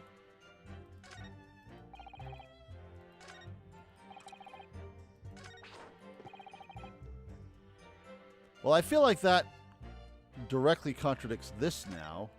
Oh, yeah, this is nothing. Well, you just handed us the evidence we need. Has it always been this obvious and I just never noticed? Because it seems like this series now, especially this particular game, loves to hand me the evidence I need to refute the testimony during the testimony. It just seems to happen so much more often lately. Correct? Objection. Yep, correct. I wonder if I could ask you to examine this identification book very closely. Miss Lestrade. Why Miss Lestrade? What is your intention here, counsel? They don't know it's valid, haha. Is this really a fake or is it genuine? That's the question, which we can't answer ourselves. Don't be ridiculous. No Scotland Yard detective would allow his or her identification to be stolen. Well, what if they got murdered? Sup, Gina? That is the boss's. No question about it. It can't be. Totally is. As I suspected. Told you so. This undercover detective who attended the Red-Headed League's enrollment on the day in question was the real Inspector Gregson carrying out an incognito investigation. I disagree. I think it's Middlemont and he had Gregson's identification, possibly because he killed him, probably because he killed him. I'm guessing. Zittelor! Oh my god, I'm so French! Order, order! But if the boss has identification stolen, he would have reported it straight away. I mean, he was always on me about it. If you lose something, report it once, he'd say. Could it be, then, that the inspector was physically unable to report it? Physically? What you saying? Unable to... You're not the thing I've been suggesting for the last hour? Yeah, I think I'm suggesting it. Watch me suggest it again. It's quite possible that he was killed before he had the chance to report his identification stolen. No. No, I don't believe it. The thing you've been saying for a whole hour, this is a shock. The defense posits that the victim was killed the day before his body was discovered at a different location. There's an awful lot of blood on the floor for being killed at a different location. Well, okay, we've already suggested that maybe there was blood deposited, sure. Do you two have anything to say about that? Dude just pumps his fist in the air as I ask him. I know nothing away. I done nothing away. Pull yourself together, Marco. Mon Dieu, you cannot behave a little more like a master criminal than that, no? Now I wish I had returned to Italia. Stop crying, Marco, please. Otherwise, Liam, stop your whining and start talking. I want to beat your ass. Well, I believe the court will need to hear your story and consider. I know nothing. I've done nothing. Poor judge getting interrupted. I didn't do that. But you will tell everything or face the worst possible outcome. Frickin' crybabies. You will dry your eyes and testify again about these identification papers and the precise circumstances under which you came by them. I feel like I can just present the picture of Middlemont because I feel almost certain it's him. Maybe I'm wrong. There's technically nothing connecting them. It's just I can't think of anything connecting them, or I can't think of if I thought of anything connecting them and then I just forgot. But something in my gut is telling me that's it. For crying out loud.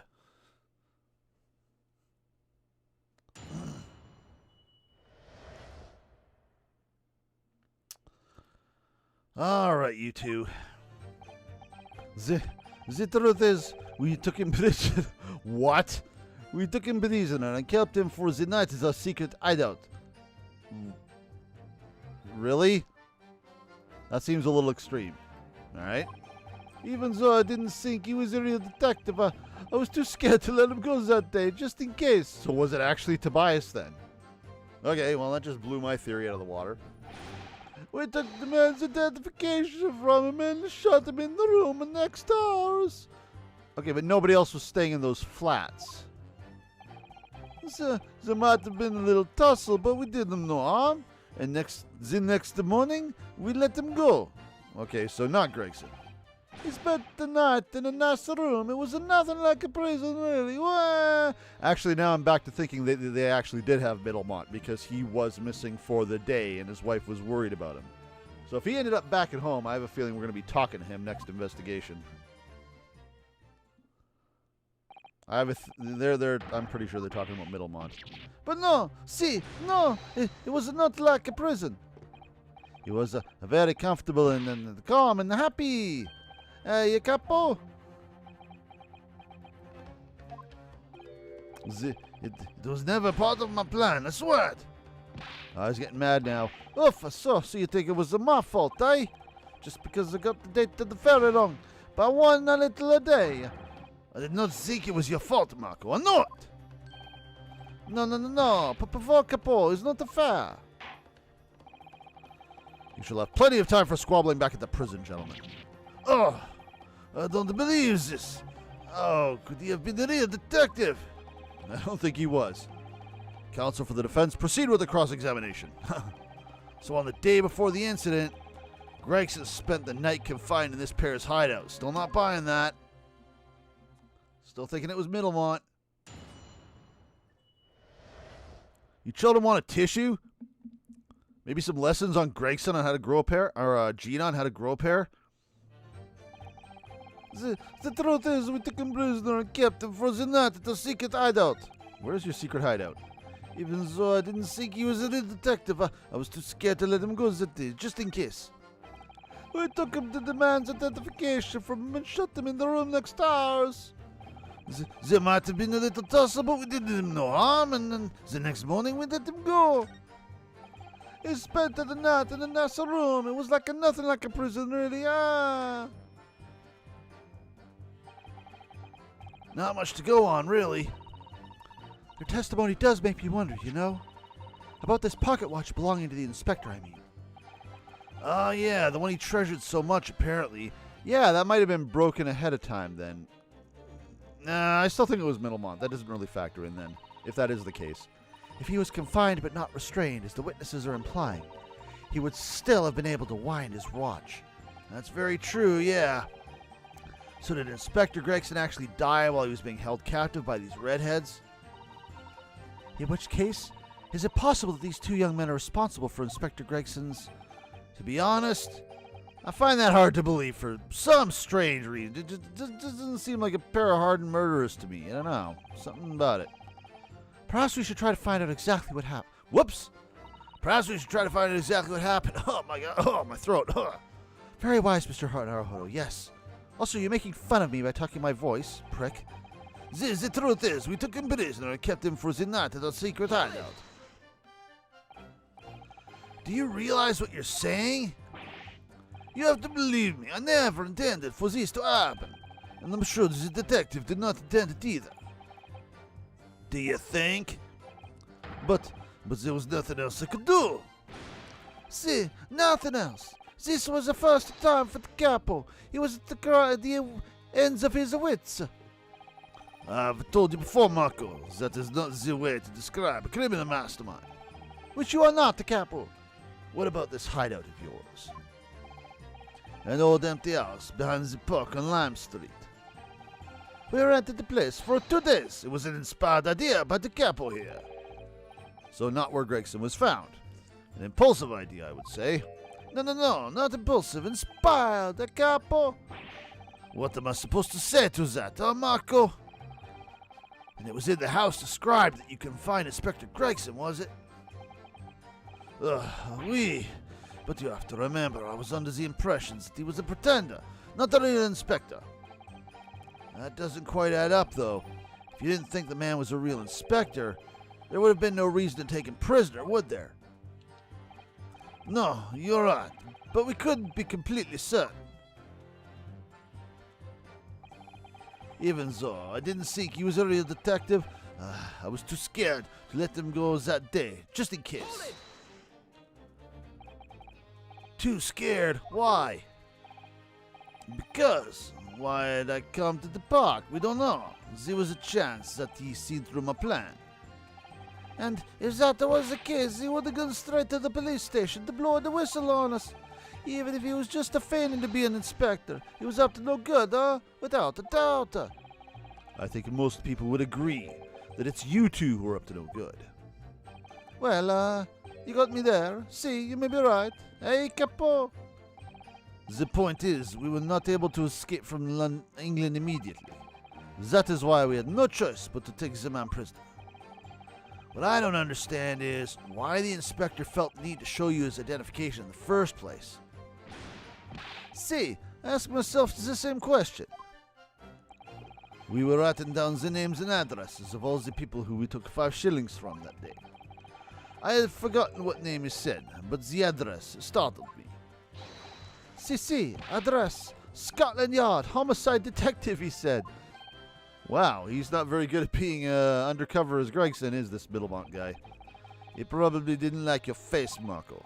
Anyway, I was not rude. I just politely asked him why he had said it. And that's when he started to say he was an inspector. Not long afterwards, he took out his identification. What was Inspector Gregson playing at? Tell the court what happened next. You took him back to your hideout, you say. See, we did. Right back to crying. We took the man's identification from him and shot him in the room in next hours. That being this identification book here, correct? See, that is the one. What made you believe that this was a forgery? I never seen the real one, of course. But he was so suspicious, this man. Lord, I was a-thinking it must be falso, eh, capo? Oui, it is just as Marco has said. We were convinced it was not genuine. And so together, the hilarious brothers, we took the man captive. All we did was shove him inside a locked room. Then we made preparations to transport all of the money. In for a penny, in for a pound. And then back to crying. There might have been a little tussle, but we did him no harm. And the next morning we let him go. What do you mean by a little tussle exactly? above. It was nothing, just a minor incident. That kind of reminds me of the fact we never pursued that scar on Gossip's neck. Attention was brought to that, and then it was forgotten. I wonder if that'll come up later. With the false inspector, he was a real piece of the work, eh, Capo? What happened? Uffa, it was a disaster. We gave him a nice room, and what does he do? In the middle of the night, he tries to escape out the ventilator. Can you blame him? We chased him, bien sûr, and we caught him again. Can you blame us? Yes.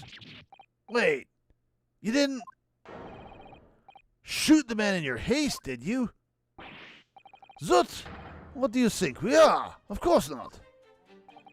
I simply caught hold of him again and took him back to the room. But maybe we shot him. Excuse me. I'm dreaming about it right now. Mr. Gyoko, is something wrong? What was it over here? DeRossi, yeah. Hi, me? Something Mr. DeKilko just said seemed to make you, man, the names are just all over the place here. Well, it seemed to make you act even more strangely than usual. What was that about? You looked like you were dreaming of pasta. Cavolo, at times like that, you don't want to have a capo after you, believe me. And I speak from a personal experience. Personal experience? That is enough, Marco. There is no need to say more. The truth is, the night before we put the red-headed league plan into action, I was scared. It was not fair to the capo, but I tried to run away. It's a shame you didn't manage it. But the capo here, he came after me like the turban, huh? And he dragged me back to the house, kicking and screaming. I still have the bruises to prove it, the capo. Oh, okay, well, hang on a second here. Okay, maybe it wasn't Middlemont. I was just talking about the bruise around the neck of Gossip. What if it was Gossip? And he knew the body was there ahead of time. Are you going to talk about the neck lock you put someone in? Is that going to be what happens? Okay, so maybe it was... Ah, interesting. Bruises, you say? Oi, you want to see him, huh? You want to see my fantastical bruises? They're going to be just like Gossips, aren't they? That's enough now, Marco. No one wants to look at any part of you. What to do, huh? I assure you or I don't. I assure you or I don't. You do, now. I think Cosmo came to the same thought I did. Allora, if everybody wants to see, then I'll do it. Yep, same scar. Ecco, you see, it's still very visible, eh? That red ring around your neck. You got that when you were dragged back to the house. See, the capo. Sometimes he's very rough. I said that's enough. Marco's neck has nothing to do with what we are talking about here. You have my word. Yes. What is your opinion, counsel? Oh, no, I think that's kind of important. Get Gossip's ass back up here now. It's important. Mr. DeRossi, whatever. Too many names here. I'm going to have to ask you to mod your name better, to amend your testimony with details about that mark on your neck. Ah, you capo, you see, everyone is interested in what I have to say, huh? Ugh.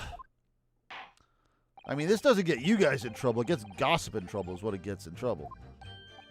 See, if you really want to know. He tried to escape, but the capo put the collar on him and dragged him back. Like what he did to me, see? Do we have Gossip in the, We can't present people.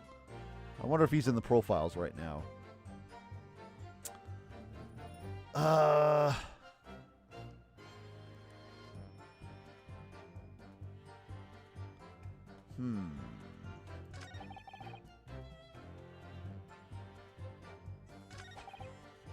Tried to escape. Okay, I gotta present on something here. What about this? Can we see Gregson's neck in this photo? Kind of. Can we present that and show that there's no scar? there something else we can do? Got everything we need out of that. That doesn't help. I want to present gossip, but we're not there yet, I guess. Can I do this? He doesn't have a scar.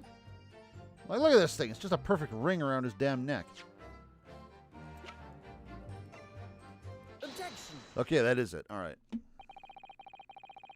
So the day before his body was discovered, Inspector Gregson was taken prisoner while working incognito. No, he wasn't. It wasn't Middlemont. That's who I thought it was before, but it sounds like it was actually gossip. Which opens up a whole new can of worms. No, it was not like that. It was hardly a prison. It was an invitation to stay. It was only. However you describe it, there's one glaring inconsistency that remains. What inconsistency is that, Counsel?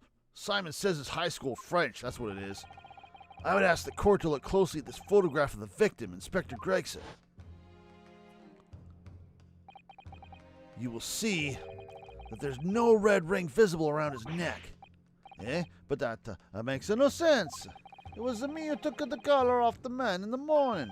And I saw the red bruises on his neck, just like I have. Yeah, but you also said that wasn't the guy. Given that the mark is still clearly visible on this witness's neck, we'd expect to see bruising on the victim, who was put in the collar more recently than Mr. Diogisco. I'm still not getting that naturally. Indeed, this is most peculiar. But what we tell you, huh? Huh?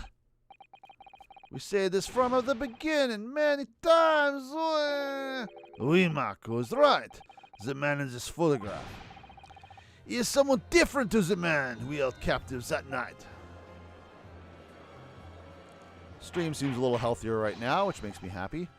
Order, order! It would appear that on the day before the incident, the man who visited the park on Lime Street posing as an incognito inspector was not Inspector Gregson at all. Okay, that much was obvious. If that's true, however, how do you explain the inspector's identification? Also, why was Gossip even doing this? Was he just having a laugh? Was he trying to pull something off? Was he running a scam of his own, considering who he is? This is a genuine identification book issued by Scotland Yard. It's inconceivable that someone could have stolen such an important item from the inspector. The prosecution made that assertion itself.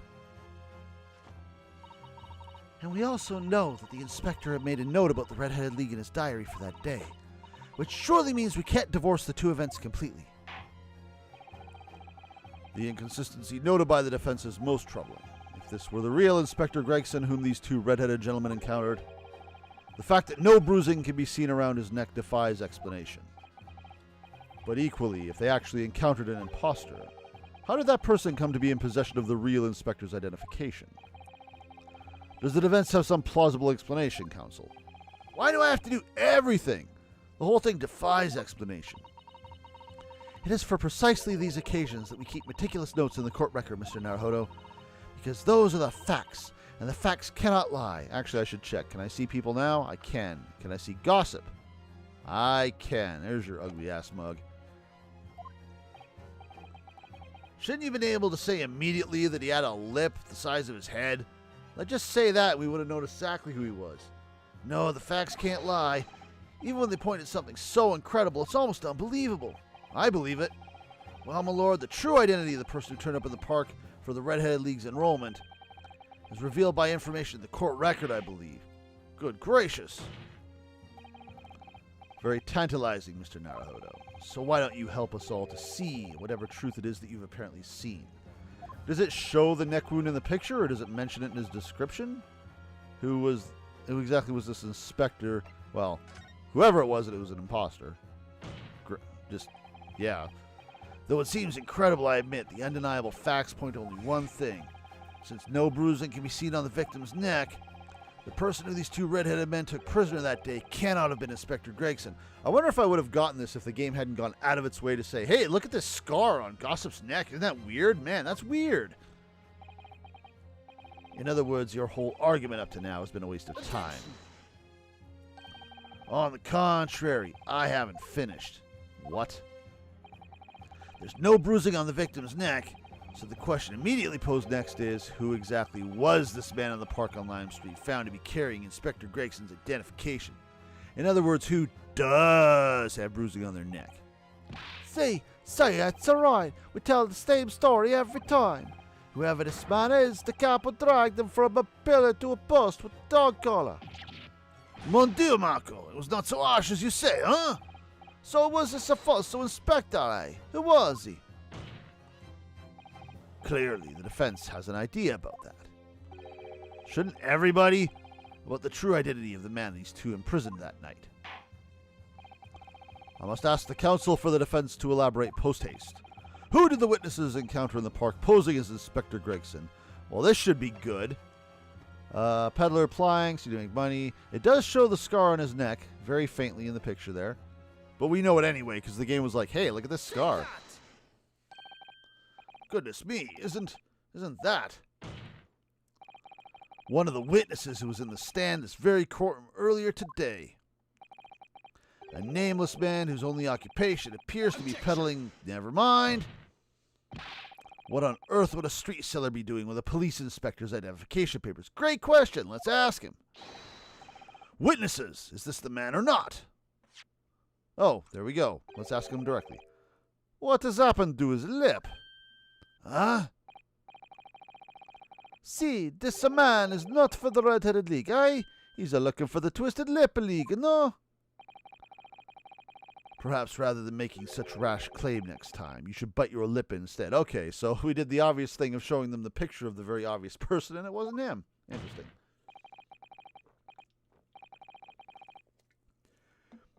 It seems improbable, yes, but one undeniable fact remains. During his testimony earlier, I noted something around the man's neck. A red ring of bruising. Yeah? What? The defense demands that Mr. Gossett be brought back to the stand. Order, order, bailiff, bring the aforementioned witnesses back to the courtroom immediately. So they asked him if it looked like him, and they said no. There's the ring. Yep, that's the... Well, I never. An undeniable ring of bruising indeed. And identical to that of the witness beside him. Now what's going on here, right? I've always had this, me. It's a birthmark, isn't it? Oh, is it? Birthmark, you say? That's a lame lie. I assume the reason you've been recalled to the stand has been explained to you? I'm something about an inspector again? Well, I'm telling you, you go wrong as you... Wait a second. Whoa, whoa, whoa, whoa, whoa, whoa, whoa. Hang on a minute. Oh, you motherfucker!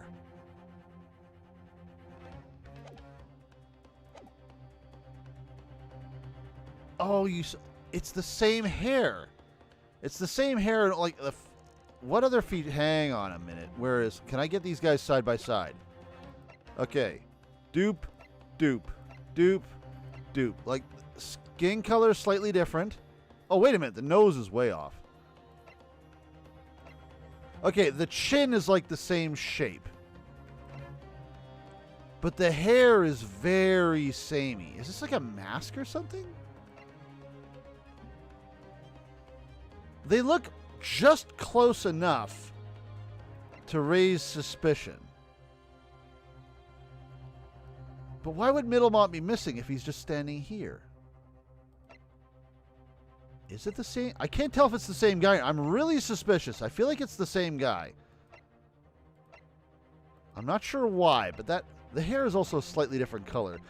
I feel maybe that's an artistic just to throw off the player. I don't know. I'm not sure yet. Maybe it's also a wig. Maybe both of them are wigs and he's just freaking bald. See, the eyebrows and the eyes and the nose are all completely... Well, I mean, the entire face is different, but the face shape... I don't know.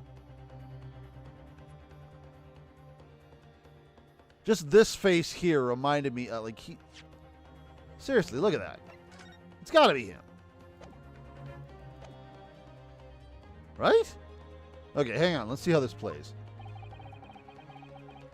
You're denying all knowledge of it? Well, of course I am.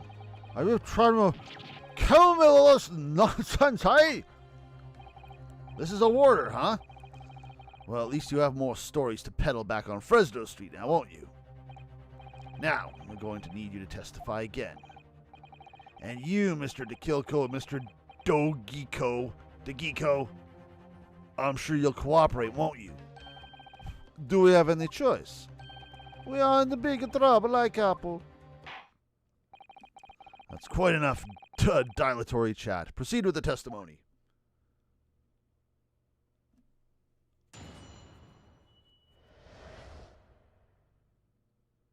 So something about you.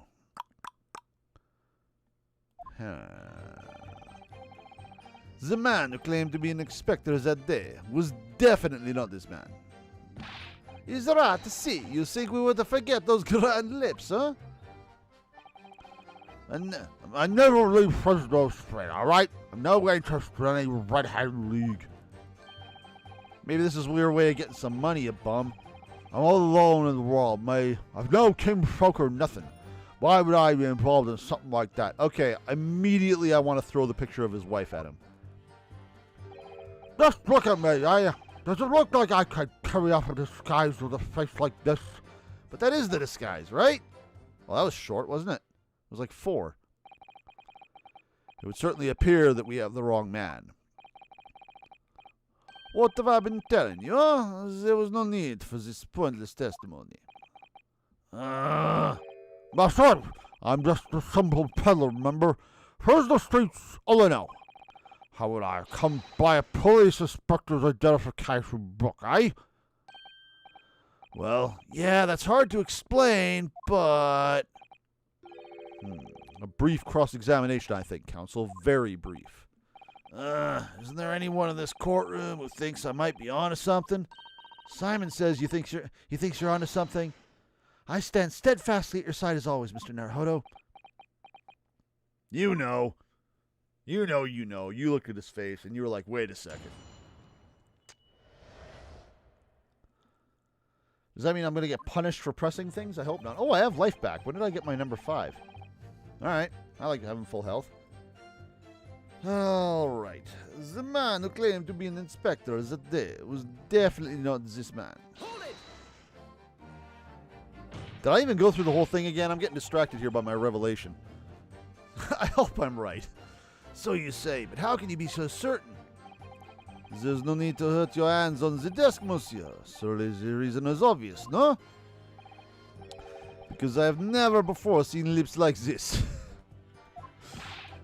Nevertheless, there's a clear red mark around Mr. Gossip's neck. You'd think if you were going to have a decent disguise, you would have covered that up, but never mind. And it looks very much like that left behind on the neck of your colleague by your prized collar. Mon Dieu, with your words, it is like you tried to wring my neck. It does look very much like my neck, though, eh? No, this is birthmark, lads. It's a birthmark, definitely birthmark. The biggest lips in London, and the next to die for. Aye, they broke the mold when they made me. They broke the mold while they made you. It was the first time in my life. I feel lucky to have been born with the red hair. And I thought being Japanese made you stand out in London. So you maintain that you've never seen this man before? Oui, c'est ça. I swear to it by the flames of my hair. So fierce pride has outgrown the frustration with your hair now, has it? Is it right to see? You think we would have forgotten those grand lips, huh? Well, yeah, I don't imagine I'd forget those lips in a hurry either. I'm right here, you know. That is what I'm saying. For some reason, it makes me want to eat, how did Maurice call it? An eclair. You know, I've never seen the hair as black as yours before either. Likewise, I've never seen red hair like yours until I came to Britain. Let's see, maybe it's a national trait, huh? Maybe all the people from this semantic country have the grand lips. No, lad, I was born right here on Fresno Street, and I've never left. Oh, that is a problem, see? So you definitely didn't go to the park on Lime Street that day, Mr. Gossip. Now, how many times do you want to say it, eh? I've never leave Fresno Street, alright? I'm never interested in any red-headed league. I don't have red hair, damn it. So, you've heard of the Red-Headed League, have you? Don't get a name like Gossip for nothing, eh? It's my business to know what's going on off in town. I sold that tasty tidbit to a fair few redheads that came past me. Just between us, I even got sandwich to cough up for it. Well, he does have a very red nose, if that counts. Who knows? But as you can see, my own hair's got not a hint of red in it. And in any case, Fresno Street's my patch. You won't catch me sliding off to some other part of town. No, sir, not likely. Oh! I thought you said you never saw him before. Excuse me. Mr. DeKilko! Oui. Can I help you? Did Mr. Gossip's word just now lead you to remember something relevant, perhaps? Oh, I feel like I haven't heard this song in a while. It was the other day when I was looking for a place near the park, a small house or something. To be the headquarters of your red-headed league, yes. I visited an housing agent on Lamb Street, and there I saw him. This man was paying money to the agent. What? Mr. Gossip with a housing agent?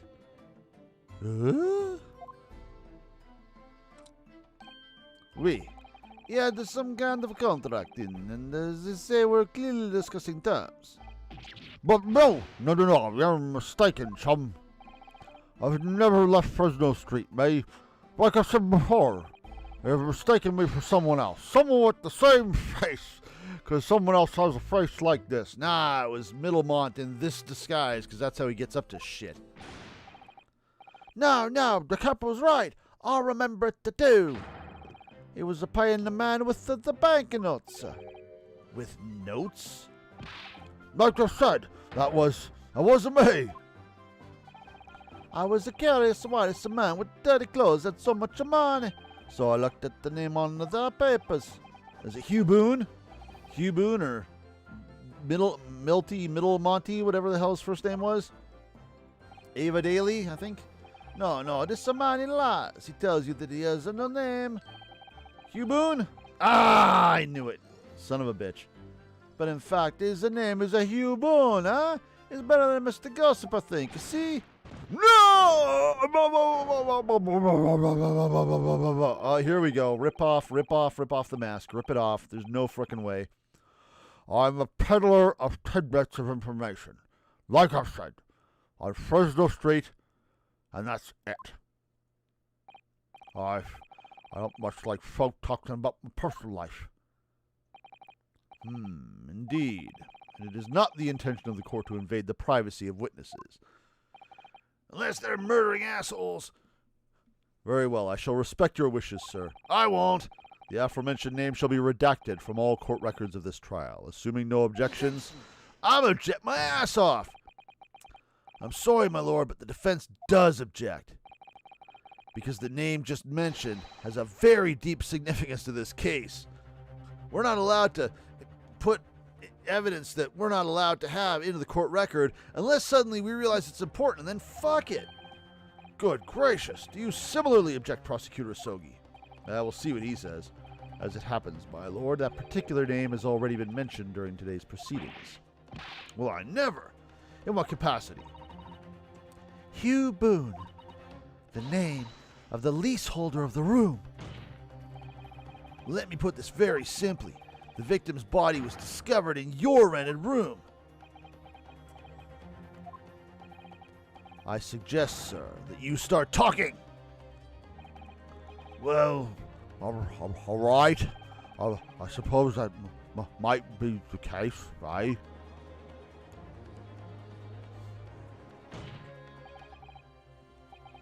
So your real name is Hugh Boone? Hell no. Showing up as Boone now. I imagine it's going to be something else in a second. Well, just between us, I don't like to blow my own trumpet, but there's no finer peddler of tidbits in town. So I happen to be able to afford a grubby little room in a fallen down backstreet townhouse. You do? And once every 6 months I go and pay the rent to the agent on Lime Street. I remember now, there were 2 vulgar redheads in there last time. Oh, he's going to try to frame them. Aye, if either of us is the vulgarist anatomy.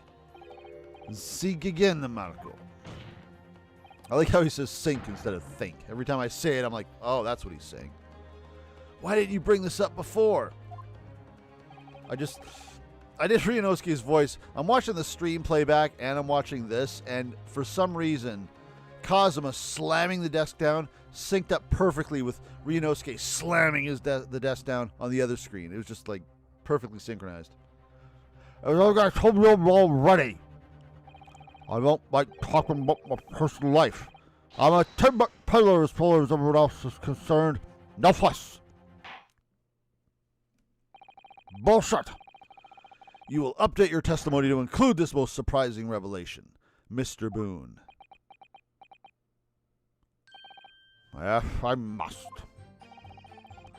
So the leaseholder Scotland Yard has been looking for since the body was discovered. Has been here under our noses all along. Did that added a statement? It didn't change it. Aye, I rented the room where that fellow was found. It's true. For what difference it makes. Hang on a second. Okay, we pressed that. We did not press. Was that was the last? Okay, so his line changed. No, this is the one, because I remember commenting, I just want to throw the picture of your wife at your face right now. I think that's the one I already pressed. Well, I definitely didn't press this. Hold it! So, you live in that room, presumably, do you? Not much living in there, is there? No, I don't live there. What do you think? There's no bed in there, is there? Just a desk. Yeah, that's what I was saying. Then, why do you want to rent it? Well, I don't think I should have to say, really. Then how about the notice board? Yeah, that was going to be my next question. Explain this. Which was covered from top to bottom in confidential documents only the police should have had access to. Also, if this is your rented place and you screwed up at the thing with your own handprint, then, you know, you're quite the dumbass. No, that board's not mine. The inspector must have brought it along. There's only the other bits and bobs that belong to me, the desk and the chair and all that. And the picture of your wife? People don't generally carry enormous notice boards around with them. The real question is, why was Inspector Gregson killed there in your room? Well, obviously I'm not the faintest idea. I mean, it's causing me no end of bother, to be honest. It seems to me that Mr. Mr. Boone, would rather as little is known about his room as would rather as little is known about his room as possible for some reason. Boy, that was not constructed well. Yeah, it does come across that way, and more importantly, knowing that the scene of the crime is actually his room completely changes things. In particular, there's one part of his testimony that's really bothering me now. Is it the part about not knowing anyone? Because this does connect him to Middlemont, because he's saying it's his room. His picture of his wife is in there. That's how I'm finally going to undo this man. I think the game is expecting me to know what to do now, but I think we already figured it out. This is actually Middlemont. Yeah. Did I press this or didn't I? I don't actually remember. You mean you have no family?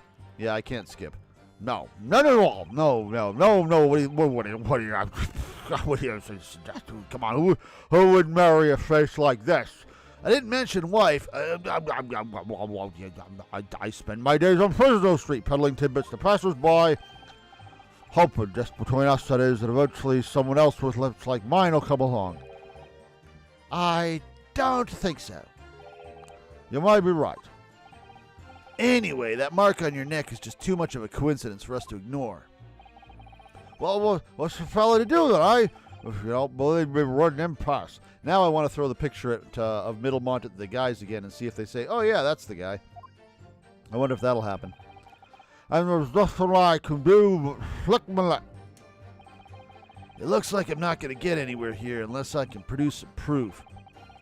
You're basically saying I got dressed up and posed as some trusty inspector, are you? Well, it's beyond me how you could think I could do that.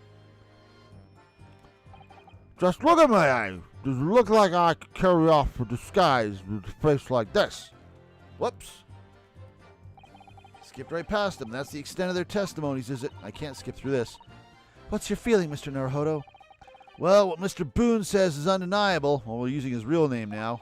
His other real name. It would be all but impossible to hide those lips with any form of disguise. The lips are the disguise. Perhaps, yes, but nevertheless the mark around his neck is equally undeniable. And it's identical to the one that Mr. Oogie Boogie suffered. I'm not even going to try to pronounce that name anymore. Yeah, that's true. But why does this whole disguise idea just keep playing on my mind? Okay, now they're spelling it out for the player. Okay, I'm clearly right. Do I want to press this? Whoops, I'm just going to make you dance around a bit. Hold it! Yeah, hold it. Let's just press this to be safe. But I'm pretty sure we throw the picture of his wife at that fourth statement. Maybe you could. Say with a mustache or a beard to cover up that lip. Perhaps. But if I was going to stick some fake facial hair on to cover up this fine specimen, I'd end up looking like his lordship over there, wouldn't I? Pardon? I assure you my lips are entirely unremarkable, and I would ask you not to carry such scrutinizing looks in my direction, counsel. Sorry, my lord. My imagination got the better of me there. Imagine imagining Jigoku with that. Well, Inspector Gregson did wear a mustache, of course. You're right, he did. So maybe he was hiding something himself. Like a giant zit. You could barely have had hidden a crumb in a mustache of that size. I bet he caught a lot of fish and chips in it. And anyway, the detective we spoke with said no facial hair at all. Says the capo is right. It was a clean shaven. It certainly seems beyond the realm of possibility that this witness could have disguised himself as the victim. Hey, It does. I believe. that's it? All right.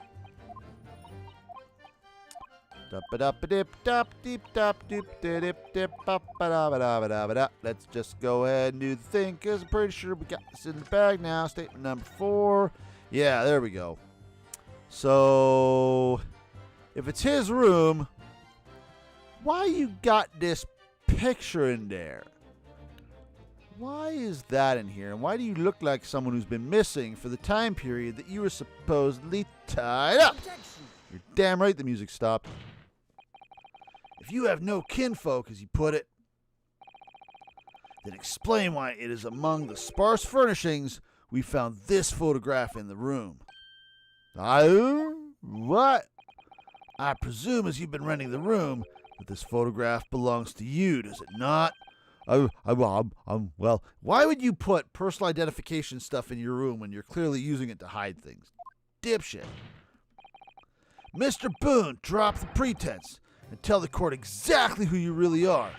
I don't know what you mean. I'm a peddler. I keep telling you so. You really don't need to bother with me. Please just leave it alone. As the man says, leave it alone. Whatever the truth is about this man's life, it has no bearing on this case. Because it's simply not possible the impersonated Inspector Gregson. How can you be so sure?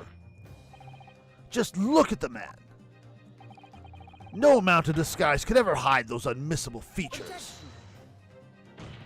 We just keep talking about this guy. He's going to have a complex by the time this case is done, if it weren't for the fact that that's pretty clearly a mask. But what if we were to look at this the other way around? What do you mean? Yes, counsel, what do you mean? Well, there's no denying that Mr. Boone's lip is very prominent indeed. But consider the possibility that his prominent lip is itself part of an elaborate disguise. Wow. No. Let's not go down this road. Then hiding that prominent feature, in other words, revealing his true face, would make it utterly impenetrable disguise. Wouldn't you agree? Mr. Hugh Boone. I have expected him to say his actual name there. Mr. Middlemont.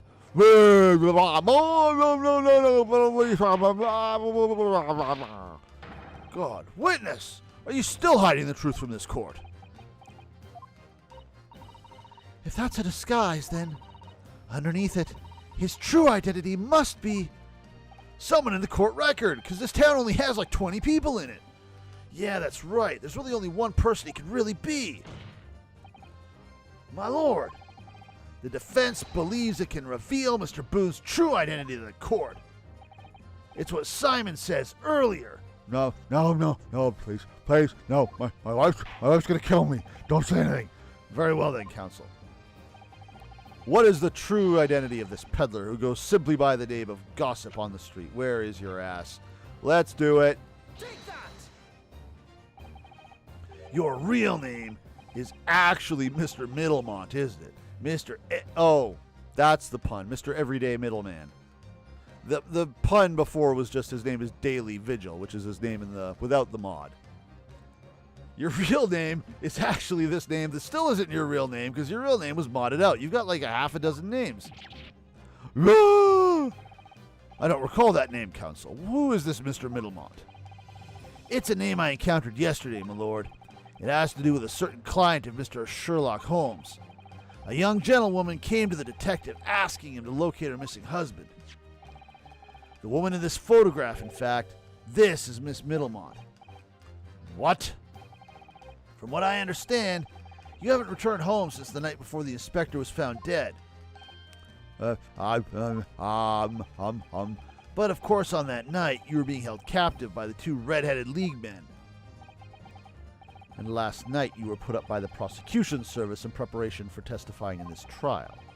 Because we've been led to believe that you, Miss Venus, and Mr. Sandwich were all homeless. Being important witnesses in this case, we needed to know where we could find you, of course. And that explains why you've not only been unable to return home, but also unable to contact your wife, who's been beside herself with worry, waiting for you at the Middlemont residence. Now, hold on a minute. I don't know. What am I talking about? Really?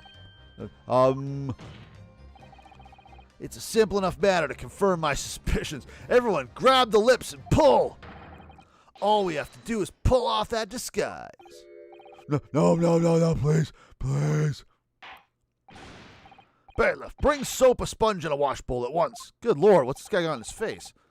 Mr. DeKilko and Mr. Deokidoki, you will restrain the witness. Oh, this should be good. Oui, my lord. Si, my lord. Do it. Yeah. Susato, you can get in there too. I bet you can take him. No, stop, get off! No, don't do it! It's you. You son of a bitch.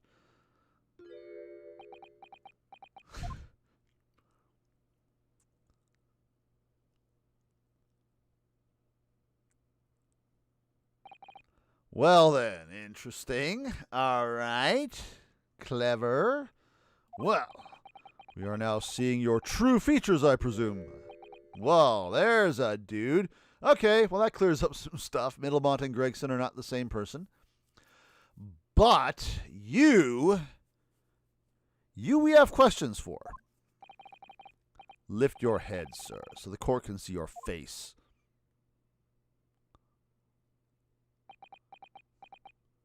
So is this who you guys saw? It would appear that the defense counsel's assertion was entirely correct. This has all been a very elaborate deception. So, witnesses, tell the court. Have you seen this man before? Here we go. I don't believe it, but... see, that is no question. This is the inspector we saw in the park. Extraordinary. Here we go. On the day of the Red-Headed League enrollment, the man claiming to be Inspector Gregson, who appeared before Mr. DeKilko and Mr. Oogie Boogie in the park, was you disguised in the inspector, or rather, was you posing as the inspector in no disguise at all. Mr. Middlemont was formerly employed as the chief warder at Barclay Gallow. The chief warder? Then your career had promise. Why would you quite possibly have been the future governor of the prison? What on earth have you been doing peddling tittle-tattle on Fresno Street? Well, it's been 10 years since Mr. Middlemont worked as at the prison. 10 years. Man, we love 10 years, don't we? We all know what happened 10 years ago. Hey, Middlemont, want to talk about what happened 10 years ago? Oh, now we need a new voice for him. We'll just play it straight. I'm really dreadfully sorry about all this. Yes, it's true. I am everyday Middlemont. I am the everyday middleman. And you were the chief warder at Barclay Gallow 10 years ago. So where did Mr. Hugh Boone come from? Boone is the other me. It's a name I invented. Well, evidently there is a great deal under the surface here. I'll explain everything. I'll tell you just how wretched my life has become. Yeah, you got a backstory, buddy, and it's going to tie into stuff. I'm not sure you're a bad guy, but you did some things. As you say, it was 10 years ago now that my employment at Barclay's chief warder came to an end. Having left the prison service, I searched for some new occupation by which to earn a wage, but times were hard in London, and I found no suitable engagements at all. In desperation one day, I turned my hand at selling wares on Fresno Street. But your wife appears to know nothing of this. She still maintains that you're the chief warder at Barclay Gallow. I was utterly determined that my wife should not know of my failings, which is why I've never told her. I opened an account at the bank under the name of Hugh Boone, and I rented the cheapest room I could find on Fresno Street. The scene of the very crime we're investigating. Yes, that's right. A place from which I could emerge every morning at 8 as a squalid peddler. What a picture. And transform myself back every evening at 5 into a well-dressed man about town before returning home. That quickly became my daily routine. I was puzzled by the lack of furniture in the room, but that explains it. But why on earth didn't you just tell us this in the first place? I have a wife, sir, and 2 sons, and without wishing to sound self-conceited, they regard me with some pride. I couldn't bring myself to disappoint them. So instead you decided to conceal your occupation from them. Yes. I've made such a terrible mess of everything. Still, one thing doesn't add up. No matter how many tidbits of information you could sell to passing gentlemen, even at 6 pence apiece, you couldn't hope to match the salary you must have commanded as chief warder at the prison. Very true, to have kept your family in comfort despite 10 years of somewhat misbegotten employment. What else have you been doing? I think you might be killing people. That was all thanks to Inspector Gregson. What? Oh, they did have something tying them together, because we've already that's why I thought they might even have been the same person. They got some, something going on. Not anymore, but bumptish. It was some years after I'd invented Boone and become my other life as a street seller. He, the inspector that is, recognized me one day. Do you mean to say the victim was an acquaintance of yours? I knew him from my time working at the prison. There we go. When he saw what I'd become, he was deeply troubled for me and my family. And from that day forward, he visited me on Fresno Street with increasing regularity.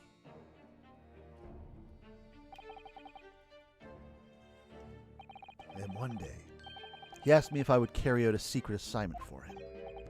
A secret? What was it? I guess this wouldn't be the worst operative in the world, considering he used to do the work that he did. I was to impersonate the inspector. What? Impersonate him? We always met in that little room so the inspector could brief me. Visit Orski's tomorrow and take a statement from the prophetess. It was always something along those lines. Surveillance work, interviewing people. On those occasions, he would lend me his identification so people would believe who I was. My instructions were to make an impression, to let people know that Inspector... Fuck. Was I right? Was Gregson the Reaper and this guy was his alibi? Is that what's going on here?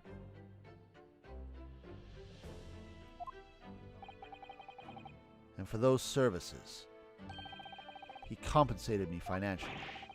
A Scotland Yard inspector willingly relinquished his identification into your care with intent to deceive? That, as I'm sure I need not point out, is a very serious criminal offense. But why? What was the point of you impersonating him? Yeah, can we get some dates for these impersonations? Because I have a feeling they're going to line up with some other stuff. I'm just saying. I suspect.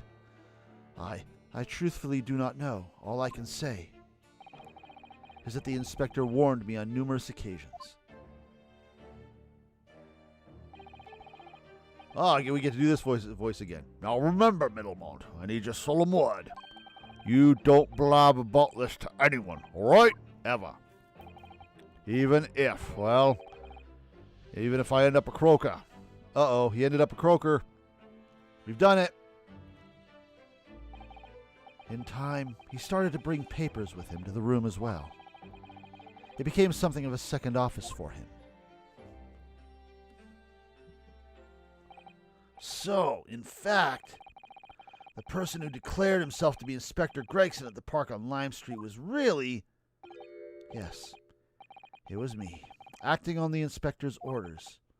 As usual, I removed my Boone disguise, and then went as instructed to the park, armed with the inspector's identification book. Does that mean the inspector was planning to kill someone? And if so, who? Because no one else is around. He wasn't planning to kill Gina, was he? Oh, if you dick. You dick. Because there's no one else around. And also, why even? Because Gina was innocent. Who was he gonna... I wonder what the plan was there. It never occurred to me that the bruise on my neck might give me away. Just made up a story for it then.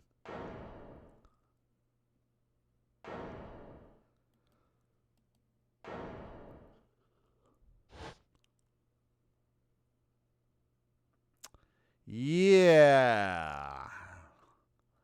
Like I said, this trial, this is where things start really going down.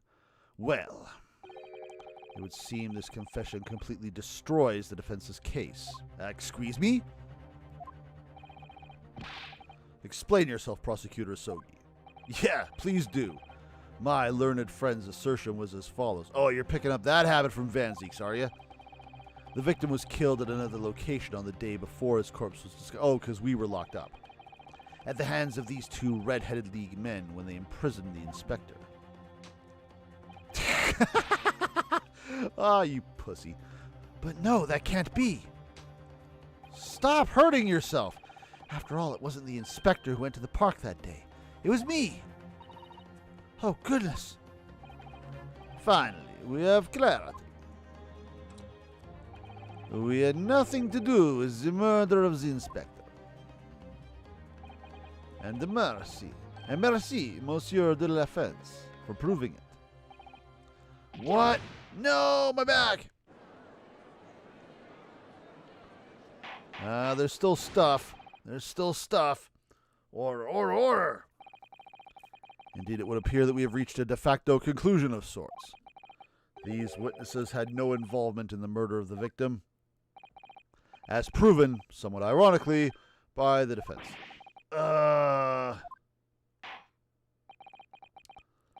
I hereby call an end to the cross-examination. Let's see.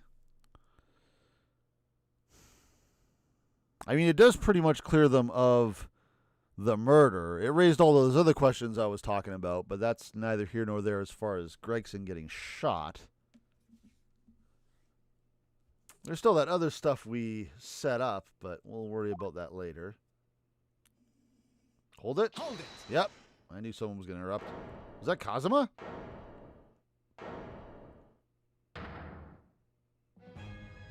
I ain't done with this yet. Pardon me, my lord, but with your permission, I would like to pose one further question to the witness. Kazuma? What's the question? What question, counsel? It concerns the events of 10 years ago. Oh, you're gonna wring this out of people while you've got access to them, eh? You got a personal interest in that. I believe you would have been present at a very significant execution that was carried out at the time. 10 years ago. What? The execution of the professor! Genshin Asogi! I want to know exactly what your involvement was. Oh. Answer me, man. One moment, counsel. Is this related to the current case? Because I think it's not, and if not, I'm going to have to shut you up because we don't talk about the professor. You close your damn mouth. Naturally.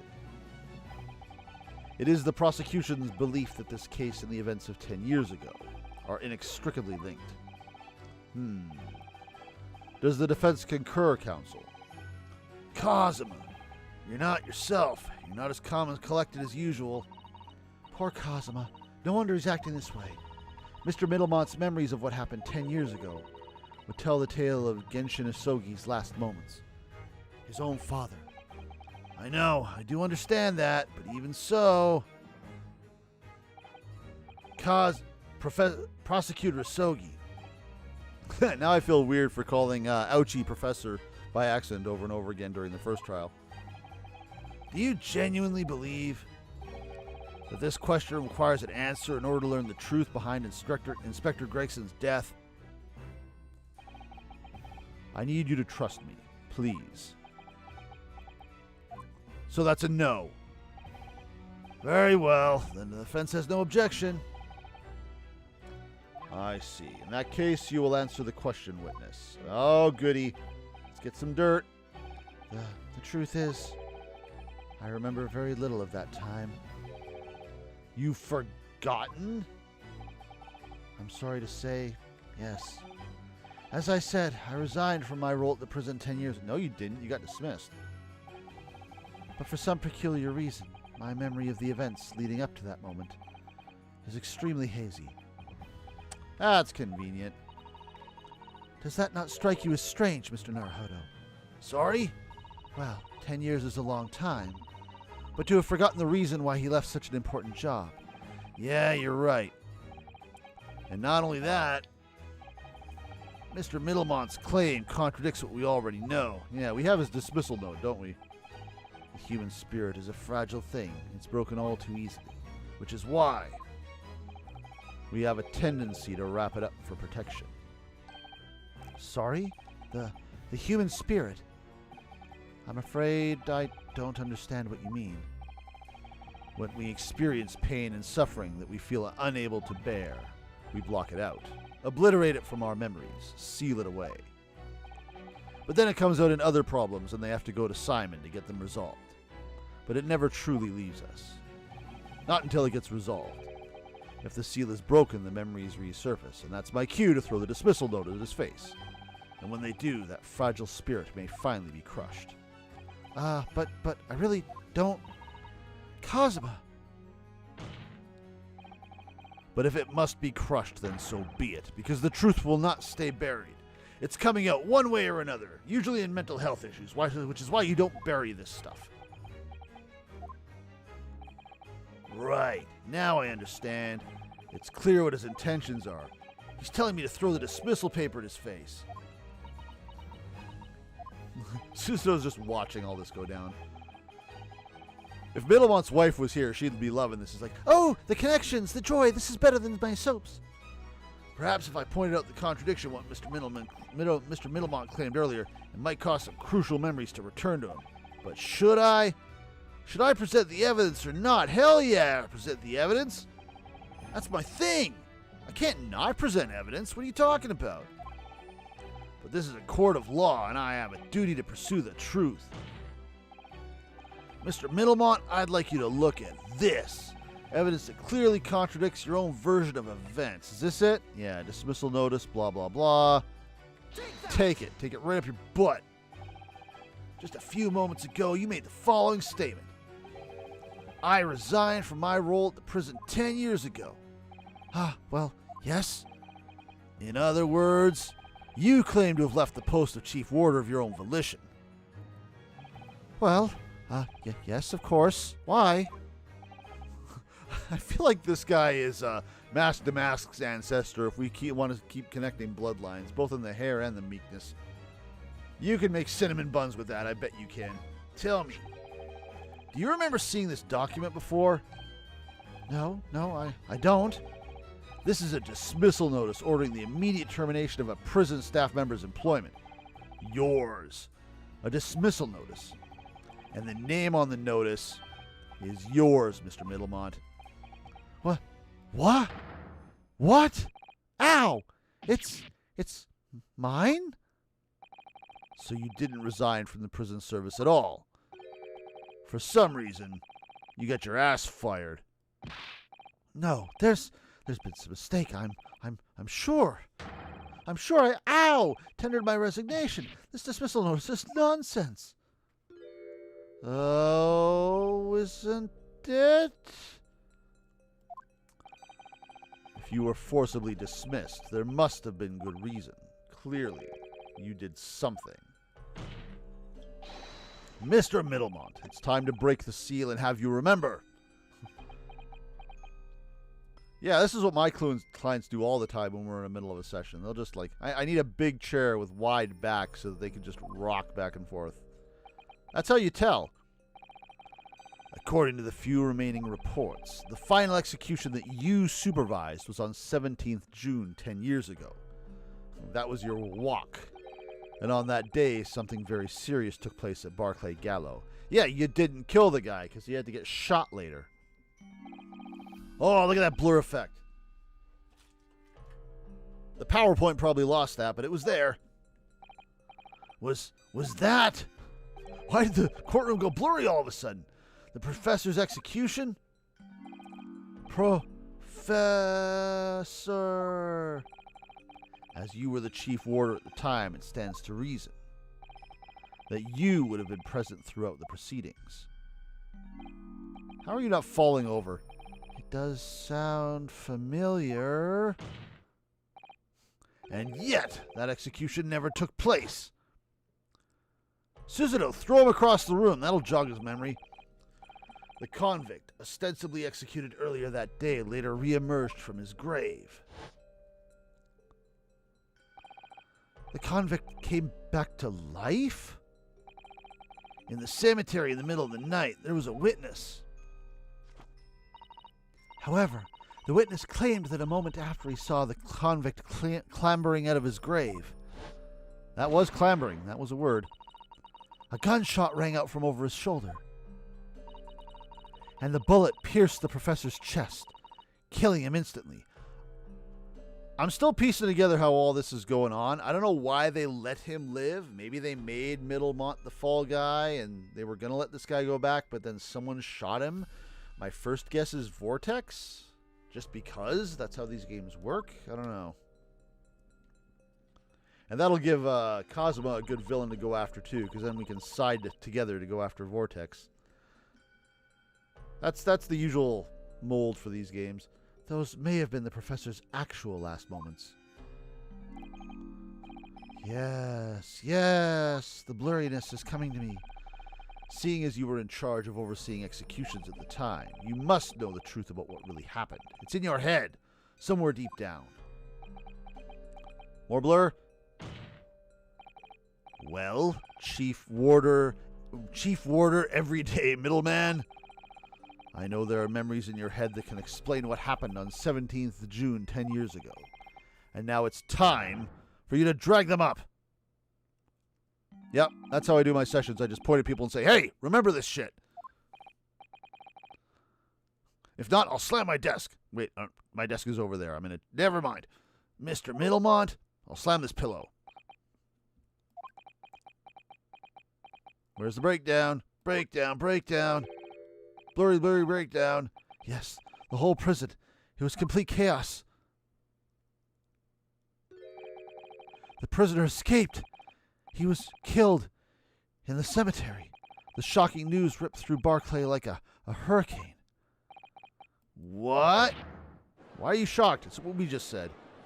So he escaped. He wasn't let go. He wasn't just this wasn't planned as a cover. He literally got away. And hid in his own grave, apparently. Do you mean to say, Mr. Middleman, that your memories of the time have returned? No, it's still blurry. Literally. My head. Is he about to get shot? The judiciary's in the stands. He's going to take a bullet in a second, isn't he? It's like some floodgates have been opened. The images. The screams. Blam. Take it. Oh my goodness. The papers. There were reports, articles about a man had seen a ghost. Yeah, that was Enoch Drebber. But surely those reports were exaggerated. There were traces at the scene. Traces of what? Oh, look at that pan. In Lowgate Cemetery at plot number 139. Blood. Lots of blood. That's where the man was buried, of course. Obviously, something terrible had happened there. And of course, we saw the blood get splotched on Drebber's camera, too. The depths of conspiracy and depravity from which this tale is emerging are quite staggering. I've reviewed the police records from that time extensively. A thorough investigation was conducted by Scotland Yard to ascertain how the convict managed to escape in the first place. And the conclusion reached by the investigating team was that he was helped, and Gregson and Middlemont probably had something to do with it. Or one or the other of them, or maybe both. That a member of the prison staff must have been involved. Yeah, there we go. Are you suggesting that a prison warder abetted the man's bid for freedom? Yes, and I was suspected of doing... Okay, so it wasn't you. Of using that mass murderer's execution as a way to help him escape. You did what? No, he was suspected. I remember now. The horror of it all is coming. How are you not dizzy as hell? Like, are you just gonna... You're gonna collapse at some point here, buddy. Good Lord. That's not what people do when they're trying to remember things. This is not the remembering dance. One evening, a few days after the execution, some detectives came to the... Stop that. It's very distracting. I was called to the governor's... Are you going faster? I was called to the governor's office at the top of the watchtower. Hey, there he is. I'm sorry, everybody. This is a serious business, but I can't help you now. As chief warder, you are responsible for overseeing the execution of full, right? Well, it seems the fellas at Scotland Yard want to have a few wee words with you about it. You'd better pack your things, laddie. You're to attend in person. As soon as he told me that, my mind just went completely blank. And the next thing I knew, I was moving toward the clock. The professor, the most hated killer in our country's history. What the hell? Did you jump out a window? And I let him escape. I'm finished. My life is over. That's how you escaped? You jumped out the window? Well, I guess the remembering dance worked. I can't criticize it. But he did fall over, like I said. So there's that. Order, order, bailiff. Fetch a doctor at once. Court is adjourned for today with immediate effect. So, Oh. with Mr. Vigil's collapse, Oh, proceedings came to an abrupt end yes. for the day. Daily Vigil, not Middlemont. Daily Vigil. Once again overshadowed by the legacy of that notorious killer, appearing like a cursed ghost ship on a foggy ocean. Lord Van Zeeks, Mr. Vigil, Cosima, and Gregson. all of them bound by invisible chains anchored to the same wreckage in the murky depths of the past. But the miraculous light that had been trying to cut through the gloom and shine on those tragic events was playing on the edges of the truth at last. To be continued. Naturally. Yes, there we go. There's a solid 4-hour stream. We only had a couple of hiccups and some frame drops. I'm glad that one interruption of the connection there when OBS was freaking out didn't actually cut the stream. It seems like things maintained. Well, that was interesting. I didn't see Middlemont being gossip. But we're definitely starting to get some stuff. So that was fun. That was fun. Yeah. Let's go ahead and switch out of that. But things are going to continue. On Friday, I believe I'm free. I made a point of not scheduling any clients for Friday again. So the Friday morning is open. And we're going to get back to this with the next part of the investigation, I'm guessing. And seeing what continues from there. And, yeah. Spicy. It's getting spicy. Getting interesting. So, we're going to see what goes on. I will be streaming Amnesia again later tonight, much to my dismay, because that game is horrifying. But I think we might actually be near the end, because we've sort of reached the Inner Sanctum part, and we're looking for orb parts or something.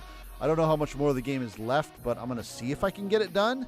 So we can pretend it's part of Spooktober, since that was technically ended yesterday, and then I can just never have to see that game again for the rest of my damn life. But that will be on Twitch in a couple of hours.